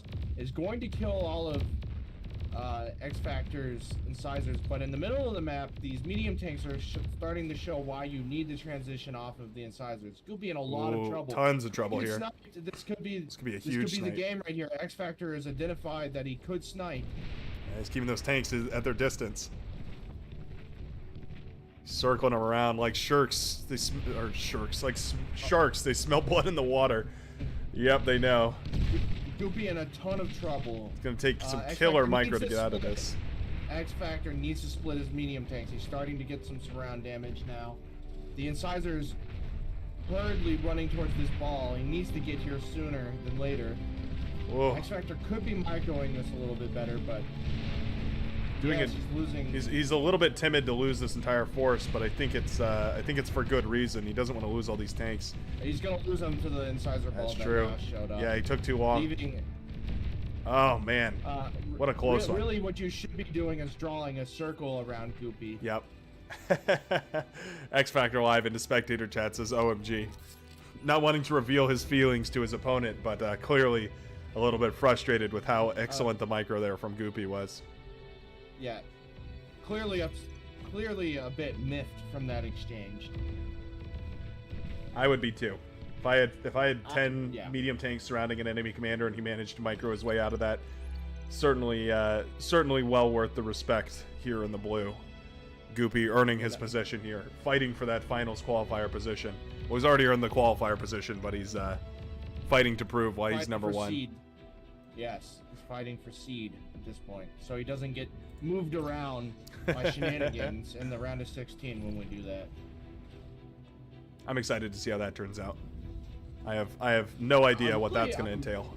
I'm really hoping X Factor brings out the win here so we can go into a game on. Oh, that's right. Yeah, that's going to be cool. Oh, I hope so too. Looking at this expansion, Goopy is clearly up. He's up 10 metal, but he is down on energy, and that could be a yes. Goopy is how much metal is he overflowing? He's accessed now 3.5K metal. Oh my goodness. That's huge. Yeah, he's and they're on basically the same amount of metal produced, but X Factor up almost 100,000 energy. That is crazy. That is a massive amount of metal to waste right there. You need to put a storage down if you notice you're leaking metal. Goopy probably didn't. He probably didn't realize. And he's going into a bot lab in the center to reclaim this metal, but he can't even spend it doesn't have a way to spend it. Where are those advanced solar panels? Those were so. Oh, he is starting them up. He does the advanced solar panels right here. That's where all his energy is going, is into those advanced solars, which is great. But yeah, he needs to focus those down. I think he needs to go for solar panels or units, but right now he's going for both, and that means that his economy is taking forever to spiral properly. Since he was de-gunning all those tanks. That's true. Like, yeah, that was a lot of energy as well. Help. He spent probably 6 or 7 D-guns. That's like what, 3,500 energy. Yep. Yeah, that could have been a almost entire advanced solar panel. Oh, here comes X Factor going into air with the shurikens to back his tank ball. He needs to get in here with them. The boys have arrived. The thistle is going up. Not in time. Oh, it gets paralyzed. Uh-oh. Is it efficient enough? Better with these shurikens. I don't know. He's not trading. This is definitely a skew from X Factor. This could be the game right here. And the series. I think maybe a bomber or two would have been better with all the splash damage. Maybe. Yeah, those tanks are awfully grouped up. And now he can't even fight for this reclaim field. What a bummer. Little does he know that Goopy's still overflowing at 4,500 overflow. Oh my goodness. That is rough. He needs more build power to help with these solar panels. He really just needs more of everything. He needs more There's energy 3K production. metal here, but like, what does it matter if you can't make use of it? Yeah. Besides just being paralyzed. Shurikens are preventing this run by, but X Factor definitely behind. Almost half the metal produced a tick.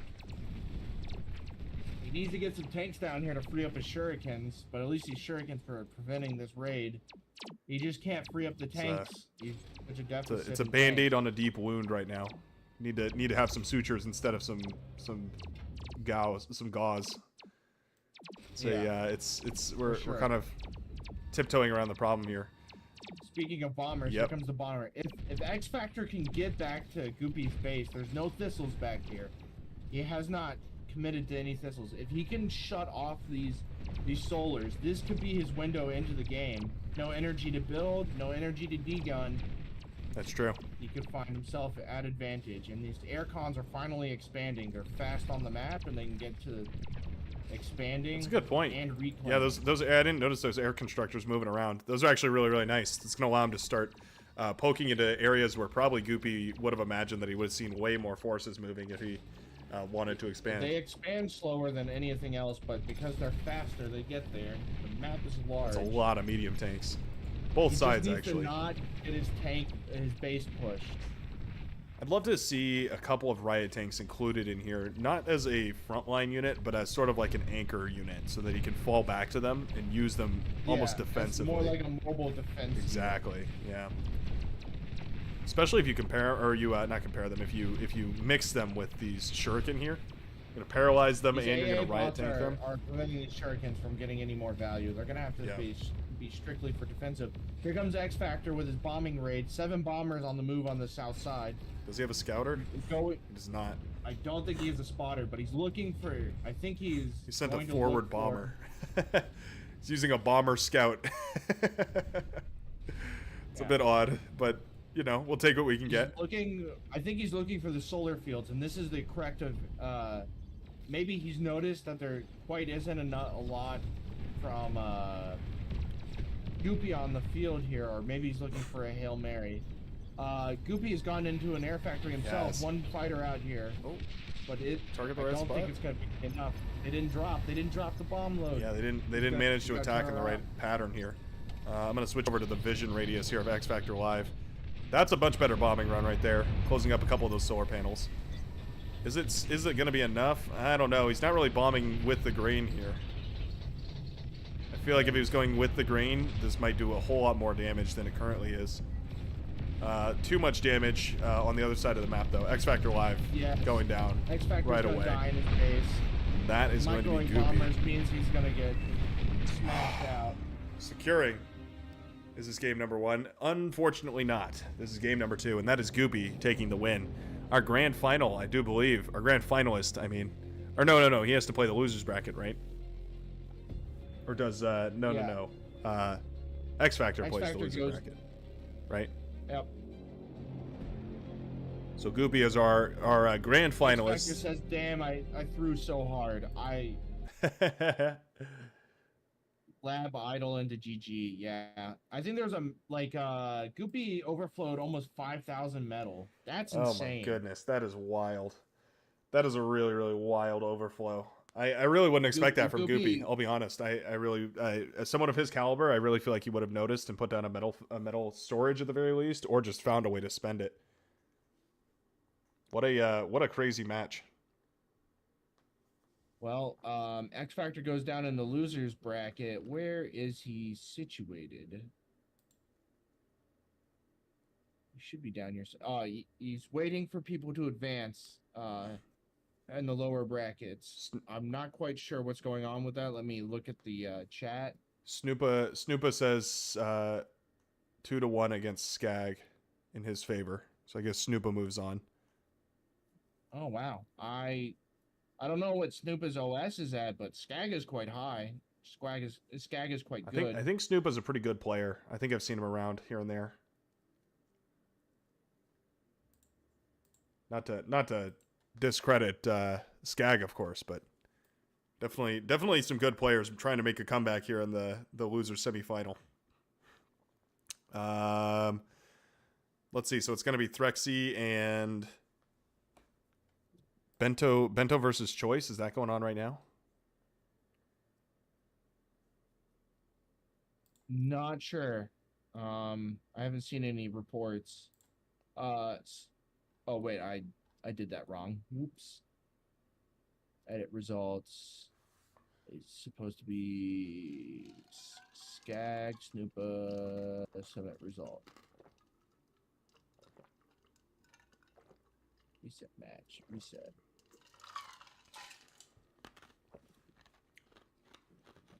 Snoopa 2-1.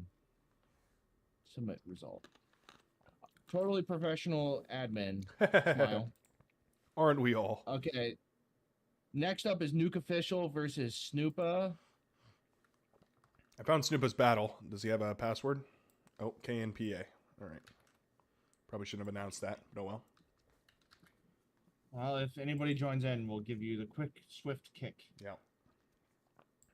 Sorry, everybody. You're going to have to watch from home. What's going on here?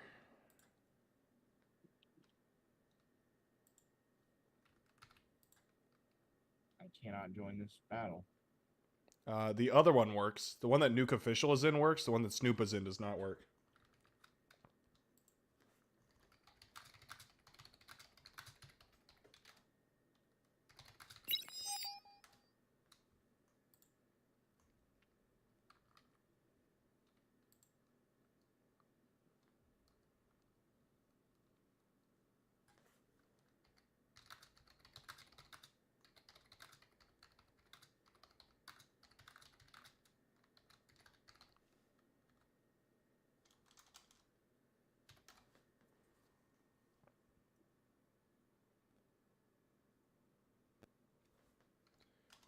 Inside you, there are 2 lobbies. One is joinable. He's in here. Sorry. One is not. I'm just messing Okay, with so Snoopa gets seed. You start the map. Bam. What about the Threxy versus Bento or Choice? Are those guys still going at it? I wonder. I haven't seen anything in the chat. Let me at Threxy. Threxy's been pretty good about responding to Yes, things. indeed. Threxy's been on top of it. Okay, let me see. I'm gonna start combing through here.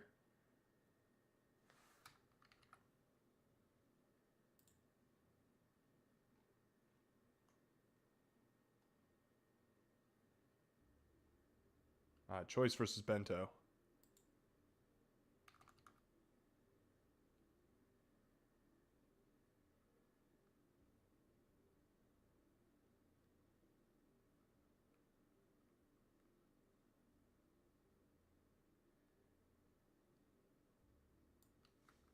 RD98.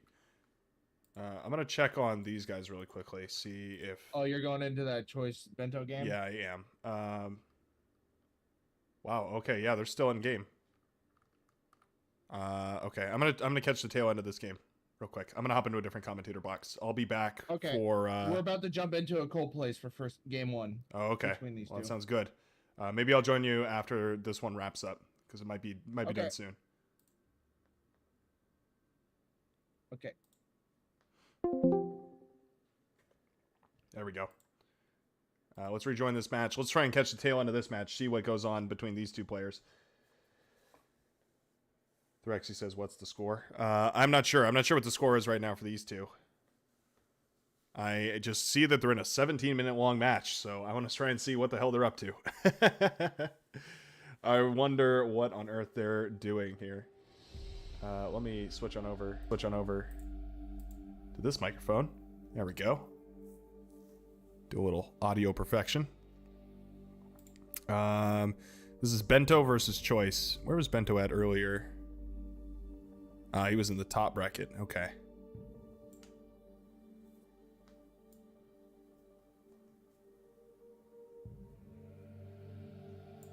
Bento. Oh yeah, Bento went up against Threxy.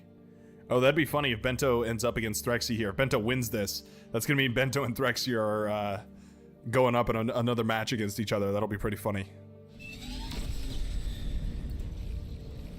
Oh, okay. We are on Heartbreak Hill. I'm gonna try and describe this battle as we catch up. Excuse me, catch up to it.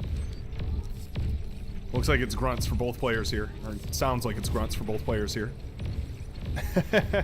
We are speeding through hours and hours of aggression here. Grunt trades on the southern side. Transitioning into tanks here. Anybody have? Oh, okay, interesting. Choice has gone into tanks on the high ground, and is starting to push them down from the southern side. There's tons of units out available from Bento. Bento making an excellent showing right now. Absolutely dominating the northern section of the map. Goes to clear it, but finds there's no metal extractors rebuilt over there. So many units. I think he's about to overwhelm Choice here. 1825. We are still catching up. Yeah, it's a lot of forces in blue. It's a lot of medium tanks, though. Those medium tanks, if they're up on the high ground, are going to take an excellent trade. All right, we are caught back up to speed, and the current situation is Bento with 44 metal per second and free MBT Choice, 27 metal per second. MBT in reference to Mom's Boy Toy, old player that used to be around. I guess he got banned or something. I don't really know. Yeah, medium tanks sweeping away a bunch of those grunts up on the southern side there, but these grunts are in charge of making sure that none of these tanks push further through here. The winner of this match will get to go up against the Rexy. If Bento manages to secure the victory on this one, that'll be quite interesting. That could certainly be cool. He was eliminated by Threxy, so it's a little bit of a revenge story. He gets to go back and try and attack.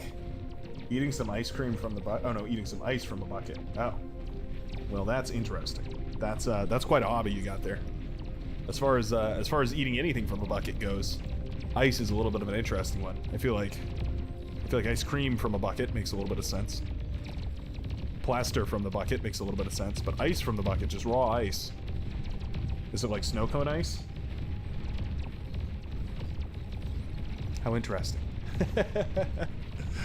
I'm so intrigued. You've completely disrupted my chain of thought with that comment. Congratulations there, Attila. Nicely done. Shurikens are making a massive trade out of this engagement in the middle of the map. They're completely shutting down tons and tons of these tanks here. This was way more efficient than I think this trade was supposed to be, but all that being said, Bento just has way more stuff out on the field, able to reclaim the majority of the metal that went down there anyways, and I think eventually that's going to be a huge advantage. I think we caught this right in the dying gasp of MBT Choice, who is going to free MBT Choice, who is desperately trying to make vehicles here to push from the south. I mean, if these tanks aren't respected, they could do quite a lot of damage, but right now, at the very least, they're kind of the last army available here for Choice, whereas there's already two armies, significant armies, I should say, built for Bento here. A last-ditch bombing run is sent out. Yep, these tanks are getting ravaged by all of these pounders over here. Pounders up on the hill. Firing away, doing tons of impulse on anything they can. Bombers trying desperately to get into the back line. Only one of them makes it through, though. They are targeting these wind turbines, which is quite powerful. Oh, not a perfect targeting right there, though. Yeah, that bomber doesn't get the hit it was looking for. So close to chain reacting these wind turbines, but just not good enough. And those will go down. MBT calls GG, catching the very tail end of this game. That was exciting. I was worried we weren't going to catch it, but we did manage to figure out who exactly is going to win this series. It's going to be who's going to win this game. I actually don't know if that's their first or their second game. Was that game 1 or 2? 2 or 3. In other words, what's the score? Ooh, 1-1. All right. Nacidus is going to be the last map of the pick here. Let me relay back to my admin chat really quickly here. 1-1 between Bento and Choice. Going into third game now.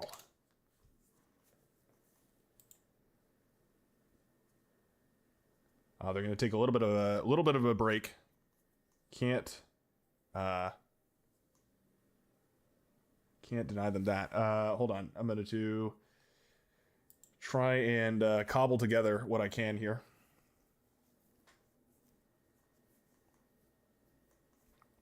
Let me try and get this running again. The background music.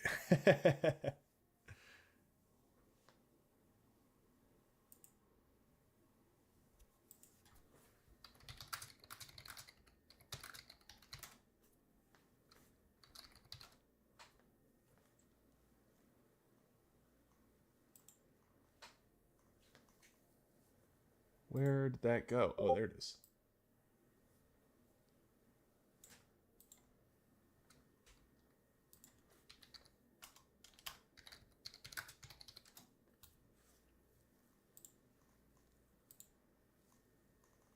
Oh, and it disappeared. I'm having so many technical issues right now. This is my Discord, by the way. Don't check yours. That was not your Discord. That was not your Discord. Do not check it. I know you're reaching for it. It was not you. Believe me, you. It was not you. It was me. I tricked you into thinking it was you, but it was actually me the entire time.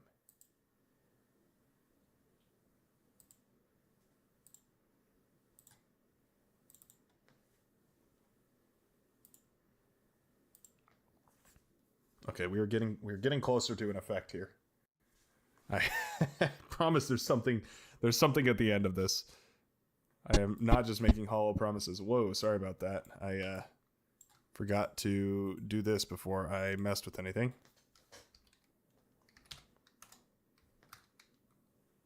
There we go. Okay. Now, what we should have is a little bit of background music.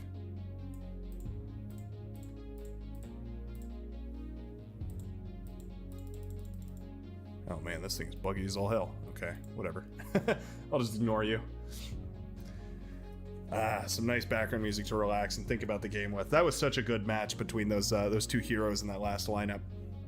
Glad we caught the end of this one too. One to one is quite powerful. This is a match-winning game, and actually, it's really important to know who wins between these two, because the winner of which will qualify, or sorry, the winner of which will move on to the game which will decide whether they qualify. So this is round 4. They will move into quarterfinals, and anyone who makes it to semifinals, so the match after this, will go on. So this is actually a very, very important match. The one after this match is already in progress, which is exciting to say the very least. Hope the music's coming in right.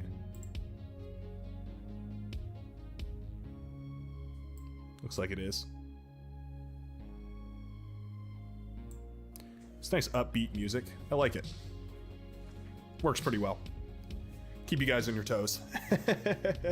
Always bringing something new at the Brightworks. Man, it's almost 4 a.m. where I am, and I am starting to feel the effects wear thin on me. It's it's been a very, very long day. I'm so excited to go out and take a nice long nap. Gonna go get me a nice, delicious breakfast, I think. I've got some potatoes and some eggs and some cheese. I'm gonna make myself a delicious breakfast scramble. I can't wait to have that after a nice long day of streaming beyond all reason. I think I'm committed to not releasing a video today. I don't think I'm gonna punish myself. I think I'm gonna give myself a little bit of a rest day, because yeah, that was... I mean, I'm talking like it's already over, right? We've still got to figure out who the grand final is going to be. We've still got to play for seed, but yeah, I am ready after all is said and done.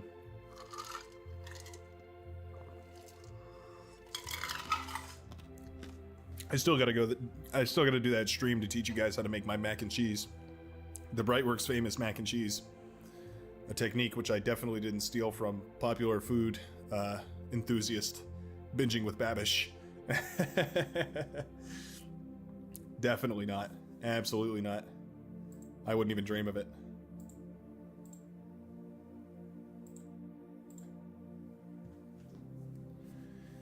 Oh, this is some relaxing music.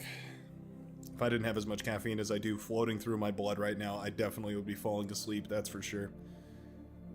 Can't even close my eyes, otherwise I start to feel the effects of gravity wearing on me, pulling me down into a peaceful slumber. Should we do a little bit of ASMR? I was doing ASMR casting earlier. Looks like he's going to be pushing into the middle of the main base here. Choice deciding to aggress against Bento here on Acidus Crack. What a lovely game. These players are ready to get back into the action, and they're going to start up this match real soon here.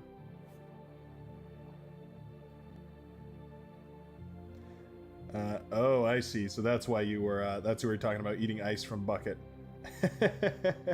You were talking about me eating an ice from the bucket. I see how it is. Yeah, it's my special metal cup. It has my first name engraved on the front of it, and it is chock full of ice. Although not as much right now. It's probably a really good audio though. Doesn't that just sound like a cup full of ice or bucket full of ice? Oh, I should probably turn off the conflicting music sources. Probably a good idea. Yeah. I finally understand what you're talking about, Attila. So sorry, I completely misunderstood. I thought you were talking about eating ice from a bucket, and, you know, I was a little bit excited to understand what that meant. Maybe I jumped the gun a little bit there. Maybe it just shows exactly how tired I am. Anyways, let's get on into this game. Just the sound levels a little bit. Hopefully that sounds pretty good. There we go. Choice versus Bento, 1-1. This is the match to win it all. They're going to be playing on a Citus Crack. A highlight for everybody who has maybe is just tuning in. First of all, welcome. Glad to have you here. I'm a little bit tired, so, you know. Too late. Check Discord twice. Damn it. I failed. The map is very, very interesting in the sense that there's some areas where only bots can access, namely these mountains right here and right here. Both only accessible by bots, I believe. Yeah, that's too steep for bots even. This mountain in the bottom right hand corner, and both this mountain and this mountain, both way too steep for bots to traverse there, and vehicles alike, of course. But these mountains you can walk up the side of with bots. It's just it's a slow journey. Actually, can you walk up? Yeah, you definitely can walk up the side of that. Yeah, I think there's a little pathway right here you can walk up the side of. Making a lot of sense. Bento opening with the GLHF. Oh no, actually it was Choice opening with the GLHF. Bento counterattacking with the GLHF smiley face. That's a bold move right there. We'll have to see if that pays off. That's a little bit greedy, but might be able to get away with it here. He is Cortex, and he's going to be going into a bot lab, so that's quite nice to see. What is it? MBT Choice is going into free MBT Choice. I'm just going to call you Choice from now on because, you know, don't want to get too political here. He is Armada, and he's going into that vehicle bay. Interesting to see. We're going to have a little bit of a disjunction here as Bento goes into that bot lab and Choice goes into that vehicle bay. Sorry about that, crazy squirrel. Made everybody check their Discord on accident. So sorry. I failed you. I failed you as a streamer. Let me turn back on streamer mode real quick. Bloop. There we go.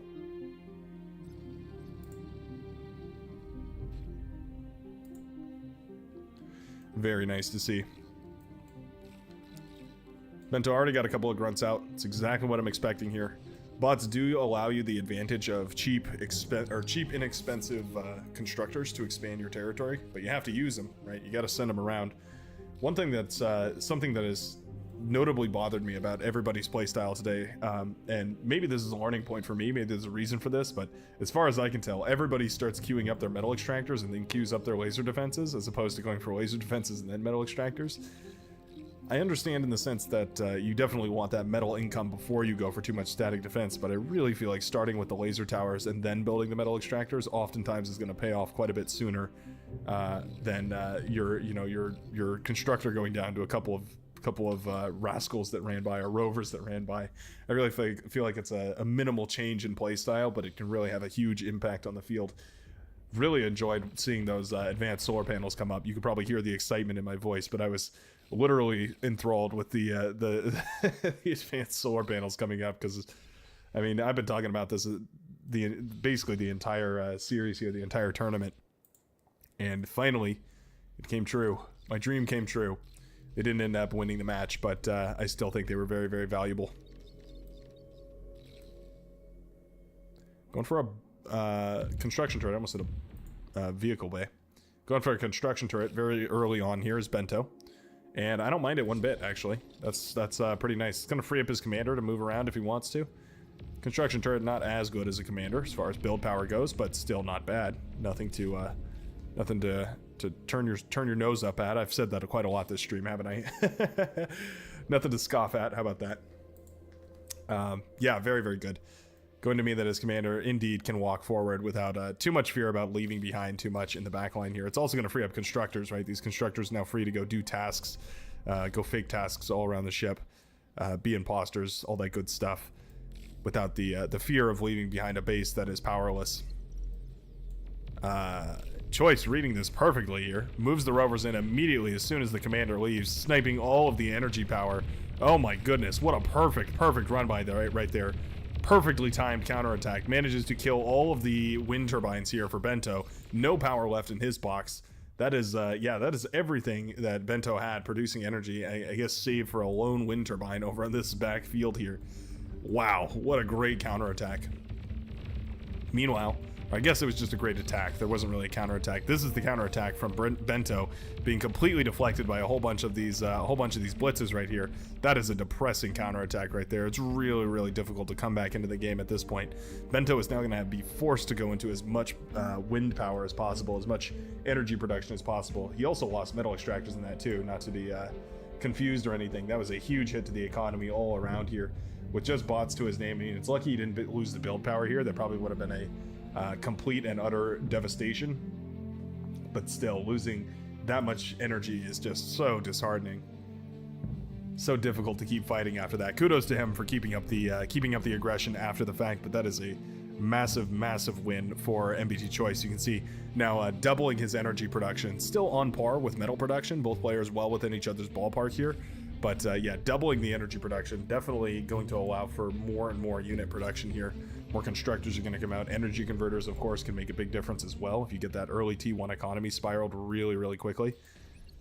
Aggression is difficult to deal with, but certainly that's off to the good start here for Choice. He really needed that aggression somewhere.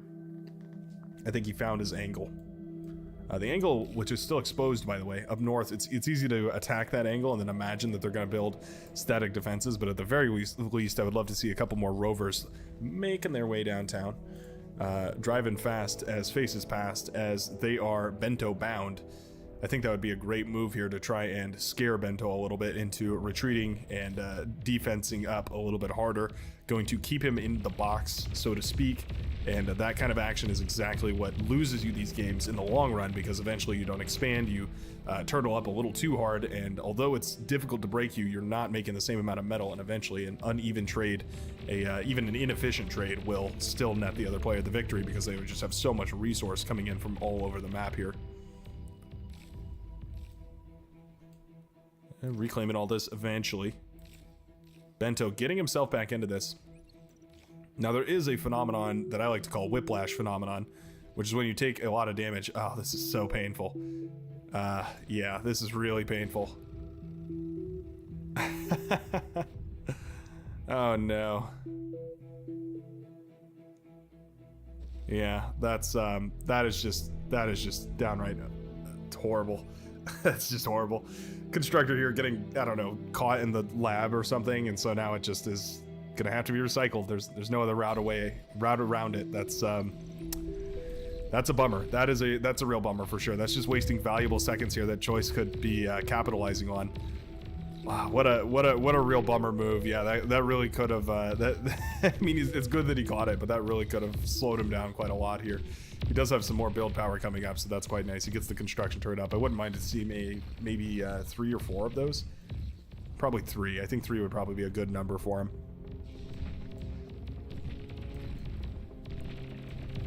Meanwhile,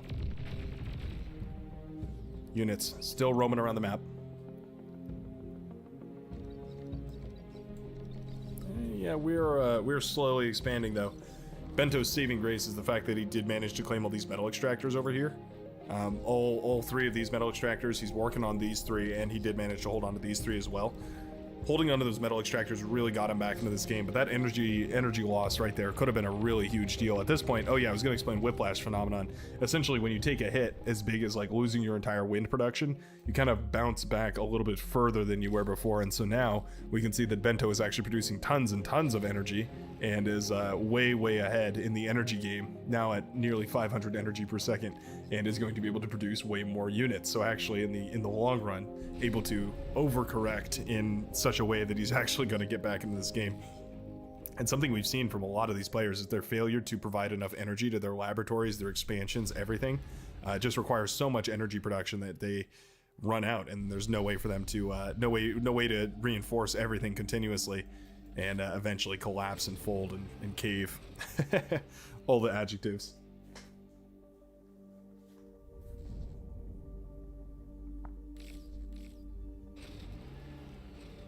Yeah, I don't want to close my eyes or I might fall out of my chair, pass out on the floor. 4 a.m. I'm from California, my man. Working it from the Golden State right now. All about that bar. Second guess was the spoon scratching the bottom of a pan while eating mac and cheese. Huh. That's very specific, but I can appreciate that. I can definitely appreciate that. I wish I had a spoonful of mac and cheese right now. That sounds delicious. Had a wonderful sandwich for lunch. Went to my favorite sandwich place. Can't remember if I told you guys that in the end of the very first stream. Yesterday's stream. Which just feels like today for me. Just feels like I've been streaming for a solid 14 hours. I know I technically took a little break in between. That was just a little bit of a mental health break. Got me freshened up a little bit. A little bit of dinner too. Gonna be a funky timing when I get out of this. I'm gonna be sleeping in like nobody's business. It's a good thing it's a Sunday. Gee whiz. That was a great engagement right here, by the way. The commander moved forward and D-gunned down most of those tanks, meaning that the thugs and the brutes that did remain here were well able to hold on for their own, and that is going to force Choice back off of this front line. That advantage that Choice had in the early game is almost entirely gone at this point. Yeah, I think Bento is more or less recuperated back into this game. He's going to be repairing his commander. That's quite nice too. Resbot's going to make all the difference as he reclaims and rebuilds on the front lines. Choice's commander is in a tough position right now. Actually in a really dangerous spot. Oh, does he recognize it? Oh, he needs to pull the trigger. Bento could totally pull the trigger right now. What does he see as far as vision goes? Oh, he doesn't see anything. Oh man, what a bummer. Lack of radar is going to mean that MBT Choice does, I keep calling it MBT Choice, just Choice, does manage to escape for today. His commander was very exposed there for a minute. I don't know if with a quick enough reaction he would have been able to move his unit should Bento have moved in there with him. But certainly it would have been pretty close call, I do believe. Thugs here firing away. They do find the commander. Firing away at these blitzes. That's very good too. It's a decent trade. Blitzes, of course, their power comes from swarming in numbers when they can get that surround bonus. But enough of them melted away there that they actually couldn't get that bonus anymore. And all said and done, I think I like this trade a little bit more for Bento here. Going to be resurrecting these units, rebuilding these units, better and stronger than ever before. And decides to reclaim whatever he can from the front lines and then pull these units back. Ooh, massive Janus hits right there, taking out all of his resbots. That hurts quite a lot. Not very many units right now.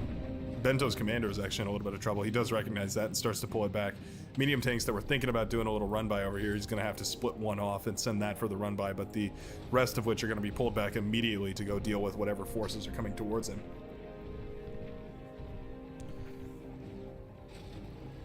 Now snuck around, pounding that goopy to the ground.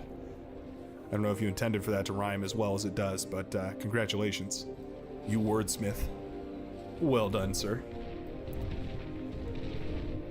Whew, more thugs. Continuing the aggression here, but mostly these medium tanks. Medium tank versus medium tank. The brute is a little bit tankier than the stout. Does a little bit more damage, a little bit more expensive. 235 versus 225. I believe that's how all those stats line up. Double check that actually. 1,780 health from the stout versus 2,000 health for the brute. Yep. DPS wise, 83 for the stout. 83 for the brute, so same DPS, just a little bit healthier, a little bit tankier for the brute. For a 10 metal difference, it's actually quite a bit more tankage. By the way, Bento is overflowing metal like a madman right now. Way low on energy. Okay, yeah, going from overcorrecting into the energy department until completely neglecting the energy department. Choosing one or the other is not really an option here. Yes! Yes, we do see the advanced solar panels. Oh, that's so lovely to see. I am rooting for Choice at this point because he's got those advanced solar panels up in a little grid here. I think that's absolutely the right move. 8 of those advanced solar panels pumping out a whopping 600 energy per second, and it's consistent too. That's going to be all the difference here. Bento overflowing so much metal right now. Choice just has a much bigger army because he's able to actually produce out of his lab. He doesn't have to constantly rely on what little energy is coming out of the wind right now. You can see the wind speed is absolutely abysmal. Very, very nicely done here by Choice. Choice now my personal favorite in this matchup. Here he goes. Yep, medium tanks are going to start lining up. There are Januses included here too. Those are exclusively for sniping the commander. I mean, they'll do great damage as well, don't get me wrong, but they clearly have a preferred target. Oh, yeah, they're happy to fire at grunts too, that's for sure. Grunts are a fun target. Pop, pop, pop. All of them go down. Medium tanks getting blasted apart here. This push is extremely close to Bento's main facility here. MBT Choice brings his commander with him. Interesting decision there. A little bit of overkill right there, but that's fine. Medium tanks are fine with it. Janice is firing multiple times. It's really what you're relying on. I wonder why he brought his commander with him. Such an interesting decision there.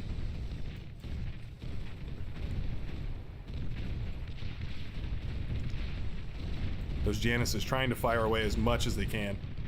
That's really their superpower, right? Is they can fire and they can move away, and they essentially don't have to be wherever their rockets are going to land. Where did... Oh, I see. There must have been a little bit of aggression over on this side of the map here that Choice was dealing with because the units were not in production. There are some bombers that are out. Ooh, he hits the wind fields. Those wind fields are spaced out, so at the very least they're not going to chain react off each other, but the Stormbringers are perfect for blowing up those wind fields that are all spread out like that. They're, I mean, kind of designed as a carpet bomber, so they can cover a vast area with little bombs rather than a tiny area with very concentrated bombs. Do we still have a bot lab? We do not have a bot lab. Wouldn't mind an aerial constructor maybe eating up some of this metal. Wouldn't be a bad idea. Oh, MBT Choice goes for the forward bot lab instead. Very, very nicely done. Gonna get those bots out, I do believe. Bento is going for a couple of solar panels. Very nice. Oh, Cortex Vehicle Lab OP. Can't get stuck inside it. Yeah, right. Yeah, you don't get stuck inside the arms of the Cortex Vehicle Bay. It's a little more rigid. Janice is going to make light work of any of these tanks that get bold enough to push in one by one here. Oh, ticks are going to be produced. Interesting. That's not what I was expecting. I was definitely expecting resbots. One or two resbots to eat up the corpses of these tanks that lay in this wreckage field right here. That was definitely more what I was thinking. Those tanks are fairly grouped up. It's exactly what those Janices are happy to fire on.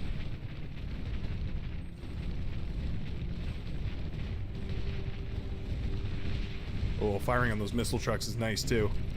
There's the resbots eating up all those bodies on the floor. Those bodies hit the floor, and MBT Choice is happy to eat up all of that wreckage. I know his name's not MBT Choice. I can't help myself at this point. I've said it too many times. There we go. I think this is a victory here for Choice. I don't see any other way out of this for Bento.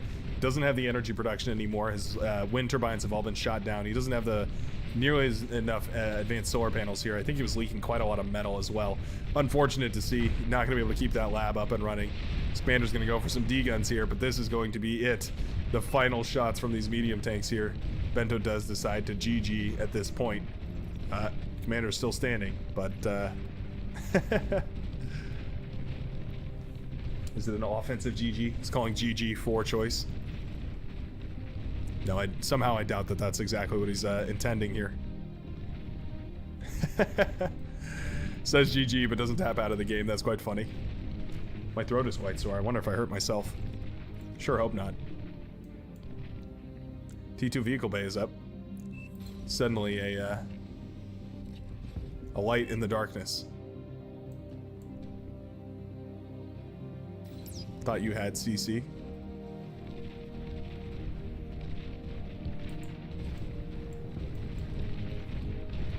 Crowd control is what CC stands for. At least I think that's what it stands for.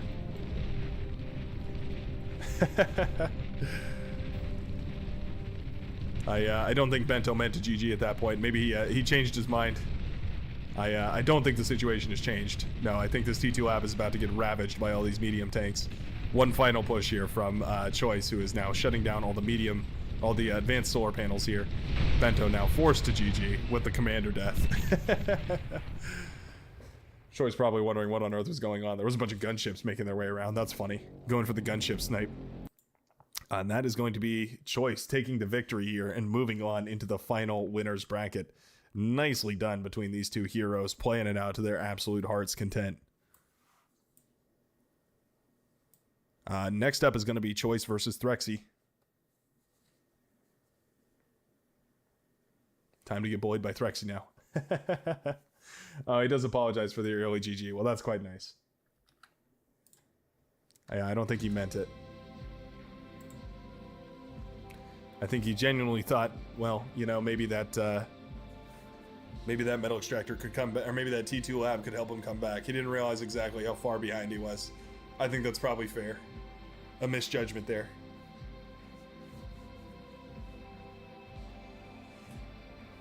Choice might be reworking his lobby right now. All well and good. We'll just stick here and spectate.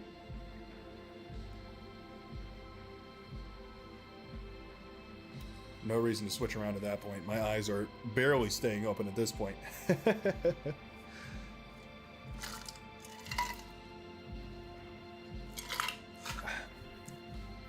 I do not have enough left. Can't open another one because I feel like it's not going to last me all the way. But if I don't have enough drink to get me through another game. It's a dilemma. It's a true dilemma. Brute costs 400 more energy, so it's way worse in my opinion. Hey Threxy, get out of my chat and get in game, man. It's your time. You've been waiting for a long time. I'm gonna ping him on Discord before he even sees that.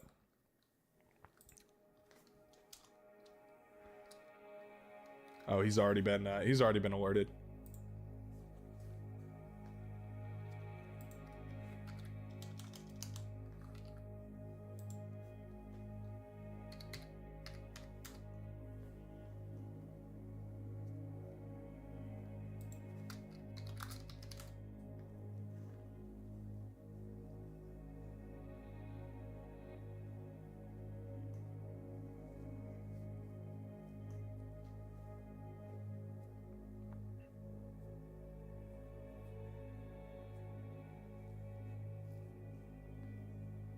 A little bit of password shenanigans here.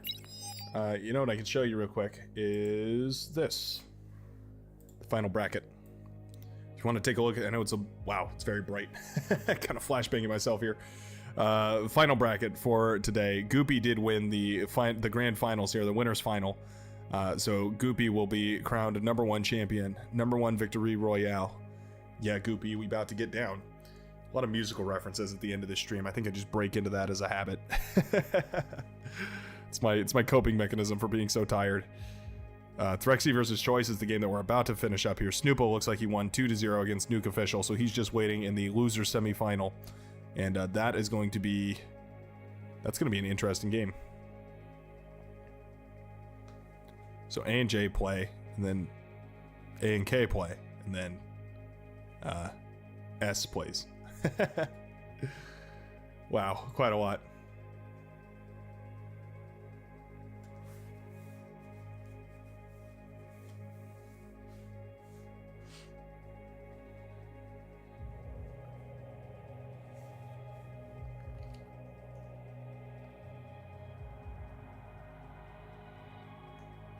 Let these soothing sounds take you away. Take you to another place. You got a good point there, Brute Skalaka. Is that a, hold on, I gotta get a closer look at this. Is that a, Bionicle? Is that what I'm looking at here? Brute Kalaka. I remember Bionicles. I'm not sure if that is a Bionicle or not. It has sort of the proportions of a Bionicle, but I'm not sure if that's what I'm looking at. Bionicles were epic. They were like Lego, but they were also a cool like little action figure thing. I remember I was super addicted to those as a little kid. Give me some honey tea. That's not a bad idea. Probably at this point responding to the sore throat accusations. Yeah, I definitely should get some honey tea. Everyone in my house is probably still asleep though, so I can't exactly go around using the facility, so to speak.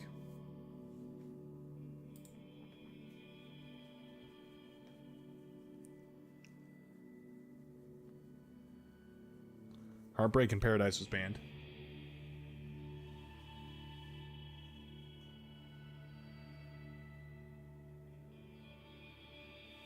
Oh, they're negotiating about what maps were banned.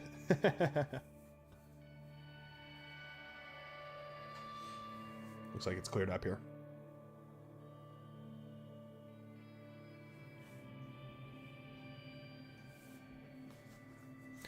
Oh, we're gonna get to see Coldplace, man. I am excited to see that match between these two. Get going before you lose me.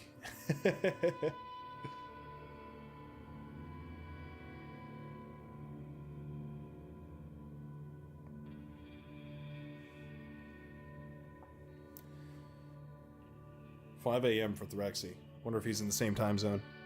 Yeah, probably. Probably right around the same time zone.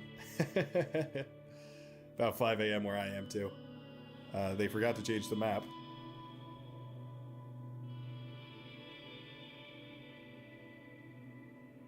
There we go.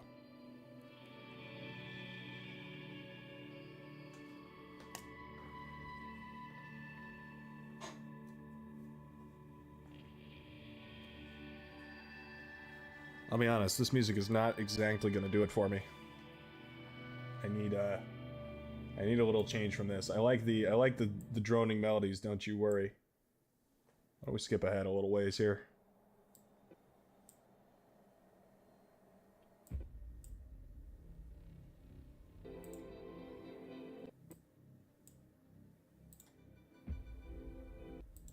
Well, that should be good.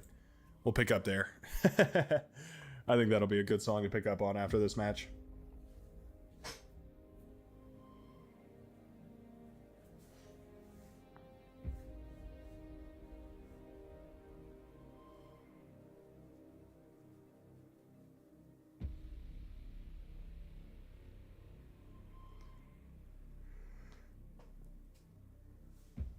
Ugh, my first on-stream yawn. Oh no. I'm gonna do it, chat. This may be a bad idea. I'm gonna do it. I gotta crack one open. I'm not gonna make it if I don't. I'm not gonna make it. Can't see my mouse, I forgot. Gotta turn off the bracket. There we go. Almost forgot. Windowed capture, there we go. That could have been bad.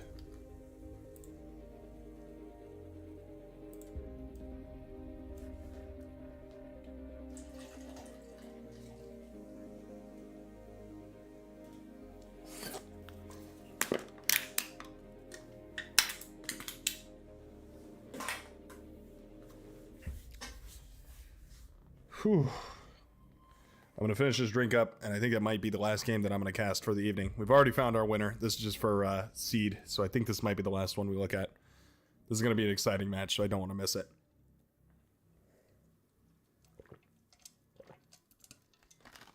But I am barely hanging on.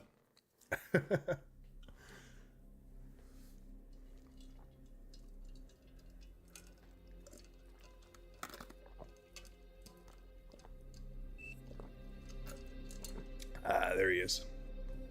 Both spawning in the normal positions. Pointed it out before, but this was a really cool spawn.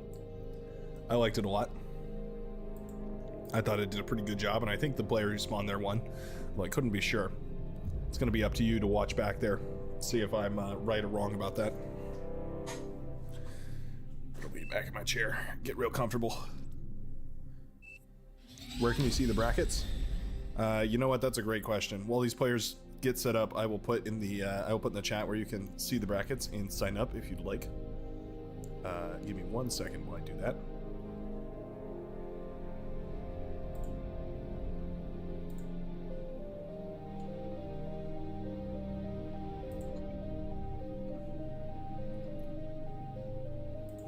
Announcements, no, format, yes.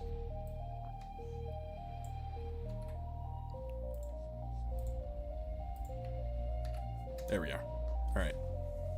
Yes, it's a Bionicle. I knew it. Like you could just tell by the proportions of it. It's so Bionicle like. That's hilarious. Excellent choice of background. I absolutely approve. Okay, yeah, that's the link where you can sign up, and also you can just see the brackets if that's what you're interested in taking a look at. Feel free to investigate that at your leisure.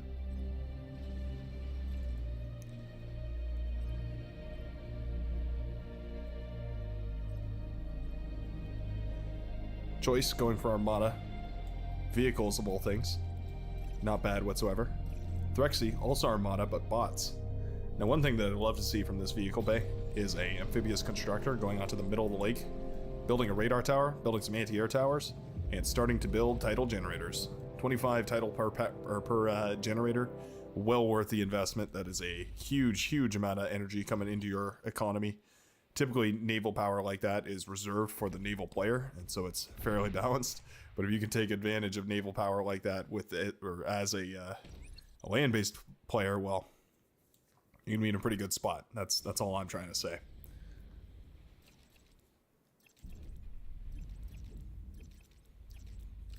Already a bunch of aggression here. Rovers trying to run past the ticks. On paper, the Rovers beat the ticks. However, the ticks are a little bit more maneuverable. They can swing their schnozzle around, firing their laser beam a little bit easier. And, well, that story was written right in front of us. The ticks taking the engagement there and winning it, and escaping with their noses unharmed, for the most part, anyways. There are metal extractors that are worth more and metal extractors that are worth less on this map. So it's worth being in the know about which ones are which. These ones are 2.3, 2.4. These ones are 1.7. So there are definitely some that are more valuable to take than others. And it's one of those things that you have to be very patient, or not very patient, very aware of as a player.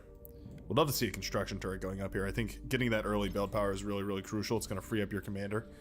Needs the metal for it though. Doesn't really have that luxury to spend that metal right now. Yeah. Threxy meanwhile has plenty of metal to spend on constructors. You can see sending at least one of them to go build a big wind farm, two of them to go claim this metal extractor, and I'm certain that these are going to continue pushing forward here. Needs to get his hands out there on the outside. Professor Speck pointing out that there's constructors here, and I agree.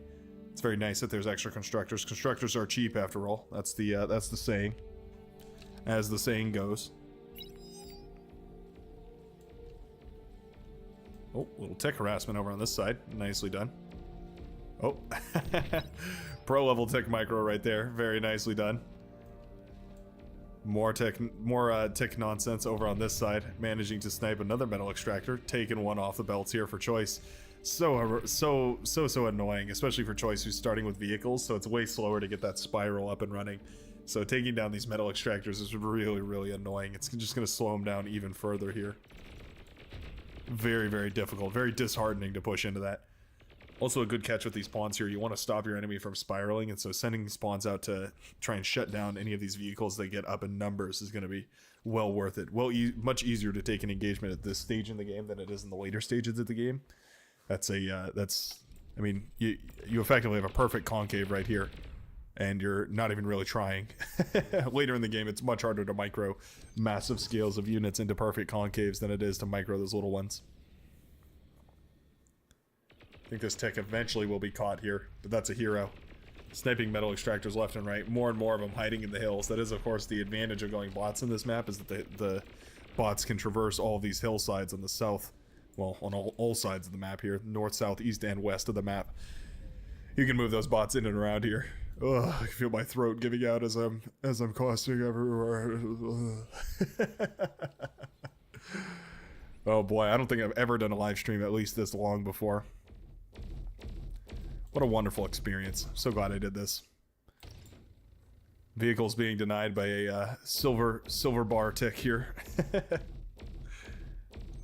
And he will be disintegrated. The least honorable death for the most honorable tick. There was a radar that was put up. Doesn't have very good detection over here. Yeah, you can see the choppy nature of these mountains here. They look kind of flush when you're on the top view, but you can see from the bottom view, the kind of flush view, that those are actually very jagged. Man, I cannot get over the amphibious constructors. I really think that's the right move here. It's such a huge potential that's just being completely overlooked by Choice. Yeah, amphibious constructor in the middle of the lake, building a whole bunch of tidal generators, energy converters. I mean, you could make a really powerful economy out of just T1 stuff.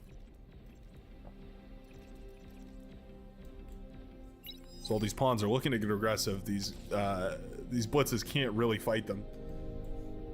it's dangerous, right? You're just lurking these units in the back, but sometimes that threat can be enough to spook your entire enemy, and in this case, it absolutely is. Choice's commander is completely alone. I mean, he's got a light laser tower, sure. Not to discredit you, buddy, but yeah, I'm not so sure if the the light laser tower is really going to be enough. Trying to do the math in my head. Math is hard right now. 13 pawns. We did talk about the theoretical minimum number of pawns that you need to kill a commander. I think it's probably around 10, realistically, but 13 certainly going to be enough as well. Moving a tick around. Trying to get a little bit of scouting done with this tick. I don't mind that whatsoever. Not bad. This one up north has also been great for getting a bunch of scouting done. Pawns move back in, and they are going to snipe this light laser tower. Eventually going to snipe this metal extractor. These blitzes were tasked with guarding that, but they failed in their mission. That metal extractor is gone. These guys disappearing into the hills. Little raiders. That's funny. They just, they attack, they strike, and they disappear. Going into a vehicle bay and a bot lab here in the back for Thyrexi. Interesting decision making. I like his positioning on the front line here. I like more than anything that he's capturing all of these metal extractors on the front line here, using that constructor to build it so that the commander is a little bit more freed up to build light laser towers. Not bad, not bad. Bunch of blitzes up north trying to get a little bit of a run by here on Thyrexi. I'm pretty happy with that. Will they find any purchase? I think they will. Yeah, there's not very much light laser tower defense. I mean, there is 4 of them, but they're all kind of concentrated. You can see the red outline, by the way. I haven't pointed out that in tournament mode, you get a helpful outline of all the effective ranges. And you can see that they are eventually going to overlap here. I really feel like these blitzes could have gotten a slightly better trade if they had just taken a different path. They just curved around in this direction, as opposed to going directly through. Yeah, I feel like they could have traded quite a bit better there.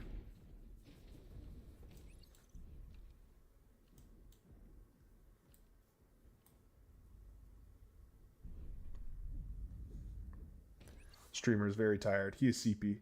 The streamer has a very long day casting matches and wants to take just a small nap. Thanks for streaming this stuff. It's some of my favorite. I'm happy you're happy half your life. Happy to bring it to you. My tiredness is nothing in the face of beyond all reason content. Not content this good anyways. Choice's commander just hanging out. Just, you know, just doing his thing. There are penguins on this map, by the way, I haven't mentioned. He is a waddling. He is a waddling bird. Flightless, but still dapper AF. A bunch of pawns. I know I'm going crazy. I know. You don't have to tell me. A bunch of pawns running around on the northern side of the map here. Looking to get aggressive. Actually, that is a lot of pawns. 17 pawns have been grouped up here, and they're trying to get a little bit aggressive.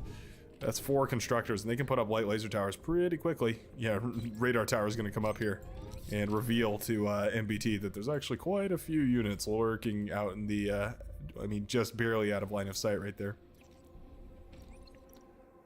MBT is going into pawns, or is going into blitzes rather, and Thyrexi is going into medium tanks. It's kind of a disjoint in army compositions here. Those medium tanks are going to get a way better trade against these blitzes. Janus is also, if they spread out a little bit, those Januses are going to get an even better hit right now. The pawns do eventually jump on top of all this. They kill the light laser defenses, and that's essentially all that was protecting these constructors here. That's why I urge you to go for those beamers. They really can kill these quite a bit faster. I think they probably would have survived that little engagement right there. And yeah, those pawns once again opening up the northern side here, scaring the crap out of Choice. Meanwhile, Thyrexi is up to 52 metal per second. He's handily claimed the entire northern sector here. I guess it's a triangle, right? So it's the northwestern section. We have like the northwestern, the northeastern, and the southern section. Anyway, blitzes finally decide to charge forward. Januses, huge connections right there. Massive connections on the Januses. I was worried they were going to overkill one unit, but they actually fired perfectly into the spread of units right there. That was very, very nice to see. Oh, I'm spraying it, not saying it. Ugh. Gotta clean my microphone. There we go. Anyways, the Januses with a huge connection right there. That force could have done way more damage, but those Januses did spread out their fire, and I think ultimately that was really the determinant for the success here of the Red Army, who is now bearing down on the blue forward production center here from Choice. Yeah, light laser tower is nice and all, but it's not going to stand up against a couple of Januses that fire away. Oh, you stepped those tanks just one step too close, and down they go to Janus fire. Oh, that hurts. Both players, of course, have the Januses, and you can see that as they fire away at each other. It's a funny match because you're effectively just, you know, both teams run their Januses into each other, and then one of them does slightly less damage, and that is the winner. Oh, huge run by over on this side. Absolutely massive run by. There is a light laser tower here, so it'll start whittling away at these pawns. Is 3 of them enough to kill it? Doesn't look like it. Yeah, this pawn does manage to sneak in though, and he's going to start tearing down wind towers. Windmills. Wind towers. That's a new one. Still creative, even at 5 a.m. Even the most creative solution is not often a good one, though.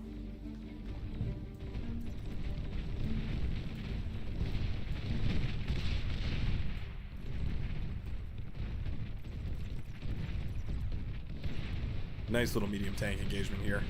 Januses for the blue player are now in number, but they can't do very much against this heavy armor. Yeah, these medium tanks are just going to roll right past. Choice's commander in quite a bit of trouble here. Red Januses are, oh, they're on hold fire. Oh, they know exactly what they're going for. Yep, they want the commander. That's going to be a swift kill here as Thyrexi manages to take down the commander of Choice.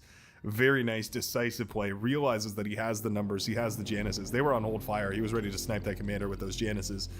But he, in the end, really didn't even need to. The medium tanks were able to do the job well enough, accompanied by those pawns. Nicely done. That was a GGWP, if I've ever seen one. We are on to game number 2. I see sleeping like a boss in your near future. Yeah, something like that. Something very similar to that.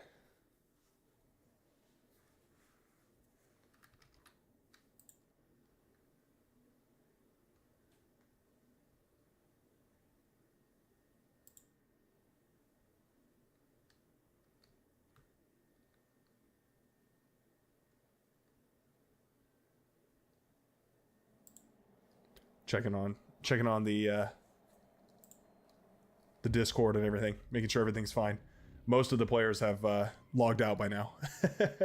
There's not very much to monitor. It's very hectic in the beginning, and then it gets less and less hectic. This is the current list, by the way.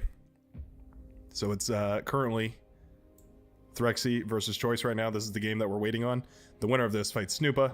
The winner of that will fight X Factor Live, but the winner of the entire tournament, Goopy, has already been determined. That's why I'm okay with calling it after this series finishes up here. What match are we, or what map are we on? I did not see what map we're on. Depending on what map we're on, I might call it early. It depends. We'll see. We're on an interesting map, aka Paradise Lost or something like that. Yeah, we might stick around. Let's see. Winner of AH. Yes, that's this one. Who put a point? That was Thyrexi that put a point on the board there against Choice. That was very nicely done. If he manages to win another one at a cheeky landslide like that, he's going to be going up against Snoopa. Snoopa's a really good player, so that's going to be a tough fight. And then X Factor Live is just waiting at the end of that too. Talk about a marathon, right? You really got to play your absolute heart out in these tournaments, especially if you're fighting for the losers bracket position. That's why Thyrexi and Choice are fighting so hard, though. Yep. I'm going to stick it out. Whoops. There we go. Sorry. Hold on. Let me take this off the screen. Sorry about that. All right. Anyways, spawning in the southwestern corner, it's going to be our red team leader. Well, it's just our entire red team, I guess. It's Thyrexi, and he's going to be going for that double mechs 1 wind turbine start. Up in the other corner, the northeastern corner for the blue team, it's going to be Choice. Going for 2 metal extractors into 2 wind turbines, into another metal extractor into 4 wind turbines. A little bit of a greedier build, but I do love to see it, especially with how the energy has been treating people today. Soft streamer, warm streamer. Little cast of bar. Happy streamer, sleepy streamer. Z. Thank you, Crazy Squirrel, for that lullaby. You guys like trying to put me to sleep? Is that what this is? Is this some sort of weird lullaby? Trying to put me to sleep on stream. You want to hear my head like just hit the desk? That'd be pretty funny, huh? Just wake up. Oh, I forgot to turn off the stream. I get it if there's a webcam. Like that's it's a little different, but what will you be listening to? Me.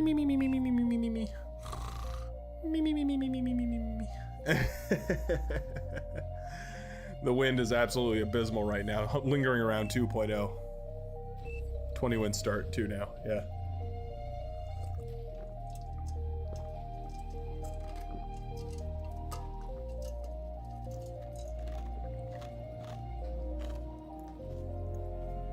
Crunchy ice really gets my brain going.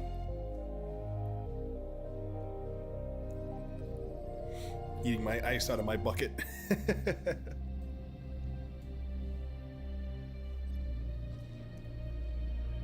Rovers coming across the map. Rascals to counter. Nope, sorry. Rovers to counter. It's Rover versus Rover. Red Rover, and all that sort of nonsense. Yeah, 2 Armada players, that's right. 2 Armada players walk into a bar. Thank you. I'll be here all night. In fact, I've already been here all night. Oh boy. Rovers are looking to get a little bit of a damage done. They do not have the angle right. I just realized that there's a crack right there. There's a big hole right here on the front of this. Didn't even notice that before. Is this whole thing just like modeled after the Grand Canyon? Is that sort of what we're looking at right now?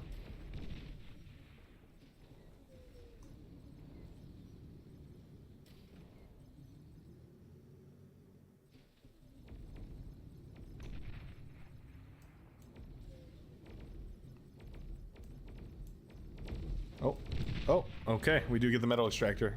You know, it's not every day you see the Rovers just brute force it, but I guess, I guess that'll do. Yeah, they do manage to, after all that, manage to snipe a metal extractor over there. That's quite nice. This Rover has gotten himself into a precarious position here, granting him a lovely little vision of exactly what's going on over on this side of the map. Oh, he can move. Okay, I was wondering. It looked like he was stuck there for a second. It's quite good, actually. I kind of like that spot. Almost wish he would have stayed. Yeah, Choice is going to chase this around. He wants to know what this Rover's up to. This Rover, smelling blood.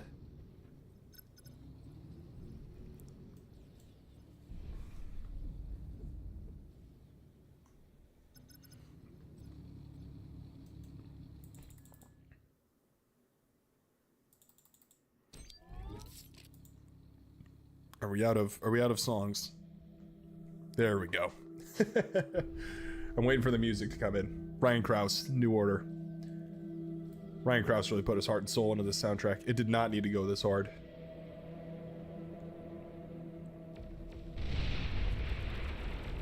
I think that's definitely a well-warranted D-gun here.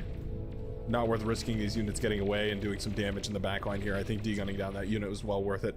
Blitzes in the end not able to trade efficiently here because they were caught by that commander, and then also the reinforcing units coming out of the spot lab, or this vehicle lab rather, for Thyrexi. Very nicely done on that front. Expansions feel a little slow, but maybe it's just my perception of time warping as the matches go on. Maybe it's just Choice playing a little bit safer here. He doesn't want to end up in a 2-0 situation, so maybe just pulling out all the stops to try and survive here. That being said, the Rovers are leaking around all over the place. Constructors not sent on big enough or long enough command queues here, and so they are starting to idle. If you're gonna send a constructor out, have it do a big job, and then eventually, even if you don't have anything else for it to do, right? If you can't think of anything else, you just want to go get those metal extractors, for instance, always rally it back to your lab. Send it back to your lab, and that way, every time you look back at your lab, you're gonna see, oh, okay, I've got some constructors. Time to go send these on a job, right? And then queue up a bunch of stuff. Finish once you're done queuing everything, you just shift right click them back to the lab. They're gonna come on back.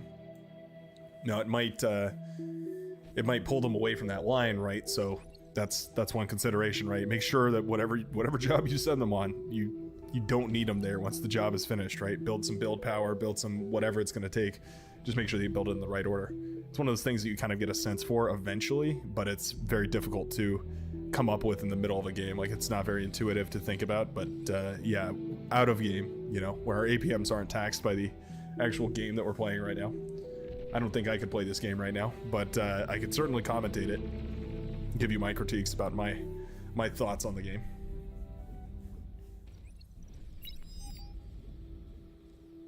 That's just something I've seen a lot today. It's a pattern I've noticed. There's a lot of players leaving their SCVs idle, leaving their construction vehicles idle. Their Red Comet construction vehicles idle, or Saratega construction vehicles idle. A couple of rovers running around again. No light laser tower on the base here for Thyrexi. I think he forgot it. I think he probably wishes he had put one up here, and he's definitely going to as these rovers get into the back line again. The radar must have detected him, because there is a response here from Thyrexi to deal with these rovers that are running on Pi. Are they going to try and snipe that metal extractor? They certainly could. And not going to. Guess a little preoccupied with running around here. Trying to deflect the force up north as well. Yeah, Choice posturing enough units up there to force the blitzes back from Thyrexi. Gonna pursue even. Interesting. Don't mind that whatsoever, but I don't want to see an overcommitment here. I think if he... Oh, yeah. He's going to pull those units away, but that's really just going to open up the gates again. There's no reason why Thyrexi would see these units leaving and then not just queue them right on back. Send them back through that gap. If you know where your units, or where your enemy's units are, you effectively know where their units aren't. Sounds obvious, but it might not be obvious in-game. That's some Brightworks wisdom for you. More build power, I think. Probably next up on the docket here for Thyrexi. Gonna be pretty important getting a new construction tower out so they can continue to produce units at a ever faster rate. Getting a couple of energy converters, probably not going to be a bad idea since we are overflowing energy. Energy excess of, oh my gosh, 34,000 and 53,000. Definitely well worth getting that energy converter, or an energy storage. An energy storage would be pretty good too, especially considering on this map the wind speed can drop so low, and we've already seen that at least once this game. Blitz is not microed here by the blue player. However, they're still taking a decent trade. No, now that I look at it, actually, the red player definitely with a much better lineup here. And a little bit of an APM stall as these blue blitzes are going to go down. They should. These armies are like dancing around each other. They kind of want to just look at each other but don't want to fight. There they go. Yeah, the blue blitzes will fall. That's a nice little pick off right there. That was a significant portion of the harassment army here for Choice. That's actually really nice to see those blitzes going down. It's going to soften up Choice's options here. Build power is coming up. No metal storage, so we are starting to leak. Metal excess. Yeah, we're starting to trickle over. Yeah, it's not a lot right now, but it certainly could be. Eventually. Now is right around the time that I'd say to probably stop producing units for about 30 seconds. Start producing a whole lot of advanced solar panels. Get like 3 of them out. Then you can turn unit production back on and continue advanced solar panels. And eventually you're going to have a really, really nice spiral going for yourself right there. You can do it that way, or you can do it where you take these 2 constructors back here and you just set up a nice little T1 advanced solar panel array like that. It'll be slow. It won't be very fast at all. But once you hit that 15-minute mark, you're going to have about 4 of them, 3 of them maybe. And that's pretty good. That's an extra 150, 200, 225 energy in your back pocket. Certainly going to start stepping you up, and the more of those you build, of course, the more build power you can send back there to help build them. Continue growing them at an exponential rate. That's what all the economies in this game are, just exponential growth. Somehow a hero blitz has made it to the back, as Professor Speck points out here. And it is going to start firing away at this constructor. Talk about a great race right here. Who can kill who first? Oh. A hero blitz is coming in from the side. Oh, we are going to micro, though. Very nicely done. The blitz will win the eating contest, and it will kill this guy, hiding in the wreckage here so that these enemy blitzes don't detect him. No, I think what's actually happening is the APM is all being spent down south here trying to micro these blitzes against medium tanks. Not a very fun battle to micro. Those blitzes are not going to trade particularly well against those medium tanks. Not while the medium tanks are able to kite and move at the same time. Yeah.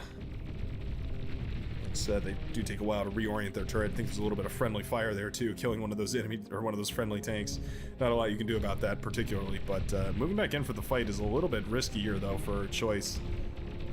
He saw how that went. I guess he decided it was worth going back in, but I don't think that was the right move. He does have reinforcements coming in, so that's quite nice. Going for that forward vehicle bay, or forward bot bay rather. The players have not been at it for almost 12 hours now. Yeah, I wonder also when this is going to get its proper tag. For now, we'll stick to having a random game assigned to every stream. Well, it's weird, right? Because I did that Mindustry game, and, alright, you know, I do those Mindustry streams, and Mindustry is one of their games that's listed in there. But even when I click on it, it still won't assign it. Like, it's still broken. So I don't even know, like, I don't even know what's going on with that. It's just buggy, I guess. Yeah, I don't know. I think YouTube also just thinks of beyond all reason as like a phrase. It's just like, oh, that's not the name of a thing. That's a phrase that it's like clickbait.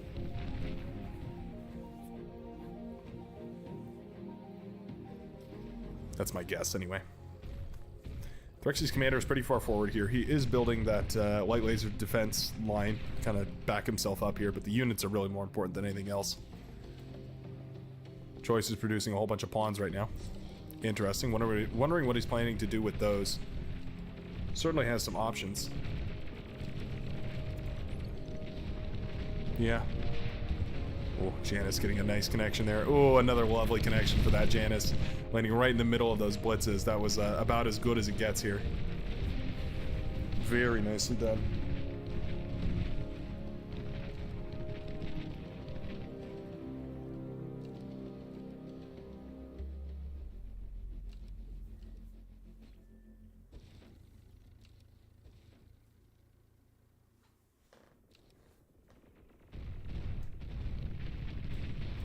Ah, this blitz in the back line finally moved.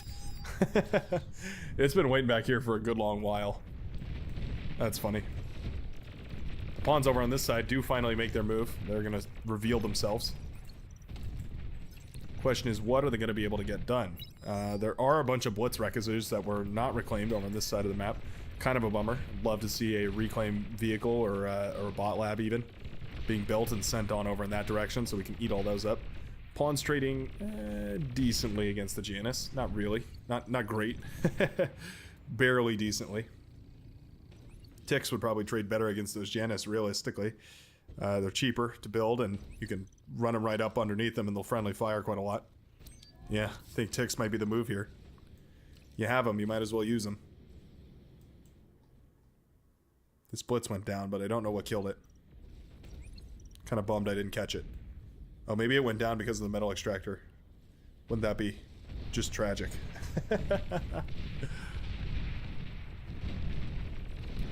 Medium tank fight right here in the middle of the map.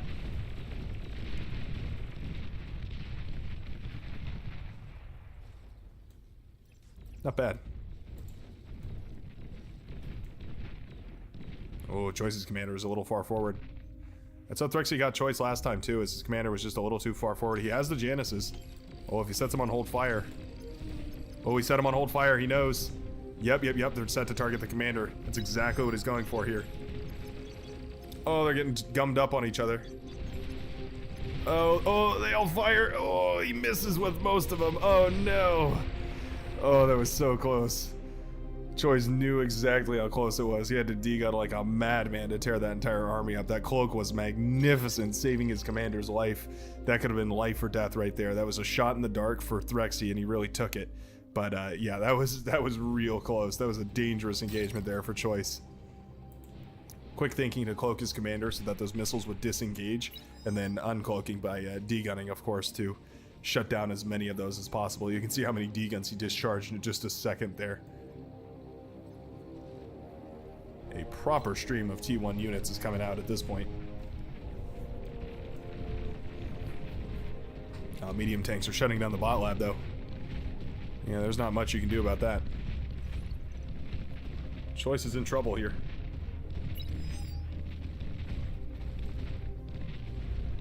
Beamers are going down.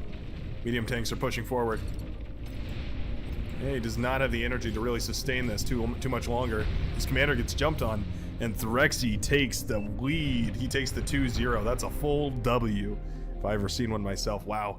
I was not expecting that to come to an end right there. Those Januses were such a nice little push. They did manage to scuff up that commander, and that was certainly part of the victory here.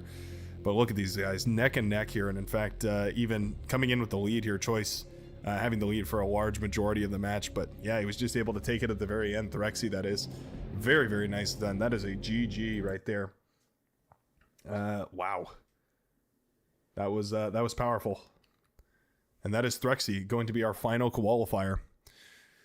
Ladies and gentlemen of the jury, thank you very, very much for joining me tonight. I think that's going to be all that she wrote for me. Our final qualifiers for the tournament from this qualifier round going to be X Factor Live and Goopy, as well as Snoopa and Threxy. All four of which will be moving on to the final tournament September 30th. Be there or be square. I'll be casting tons and tons of those games. I'll also probably be going back and casting a couple of games from this tournament here. There's quite a few of them that I casted, but there's probably quite a lot that I missed. So stay tuned over the following coming weeks. I'm so tired. I'm so sad. No, I'm not sad. I'm excited. Thanks a ton for tuning in. This has really been super, super fun. I'm going to hit the stop streaming button. I think it'll go for another 5 minutes or so as of me saying this, but you'll be just hearing about it now, I guess. I don't... Time is hard, man. Anyways, thanks a ton, everybody, for tuning in.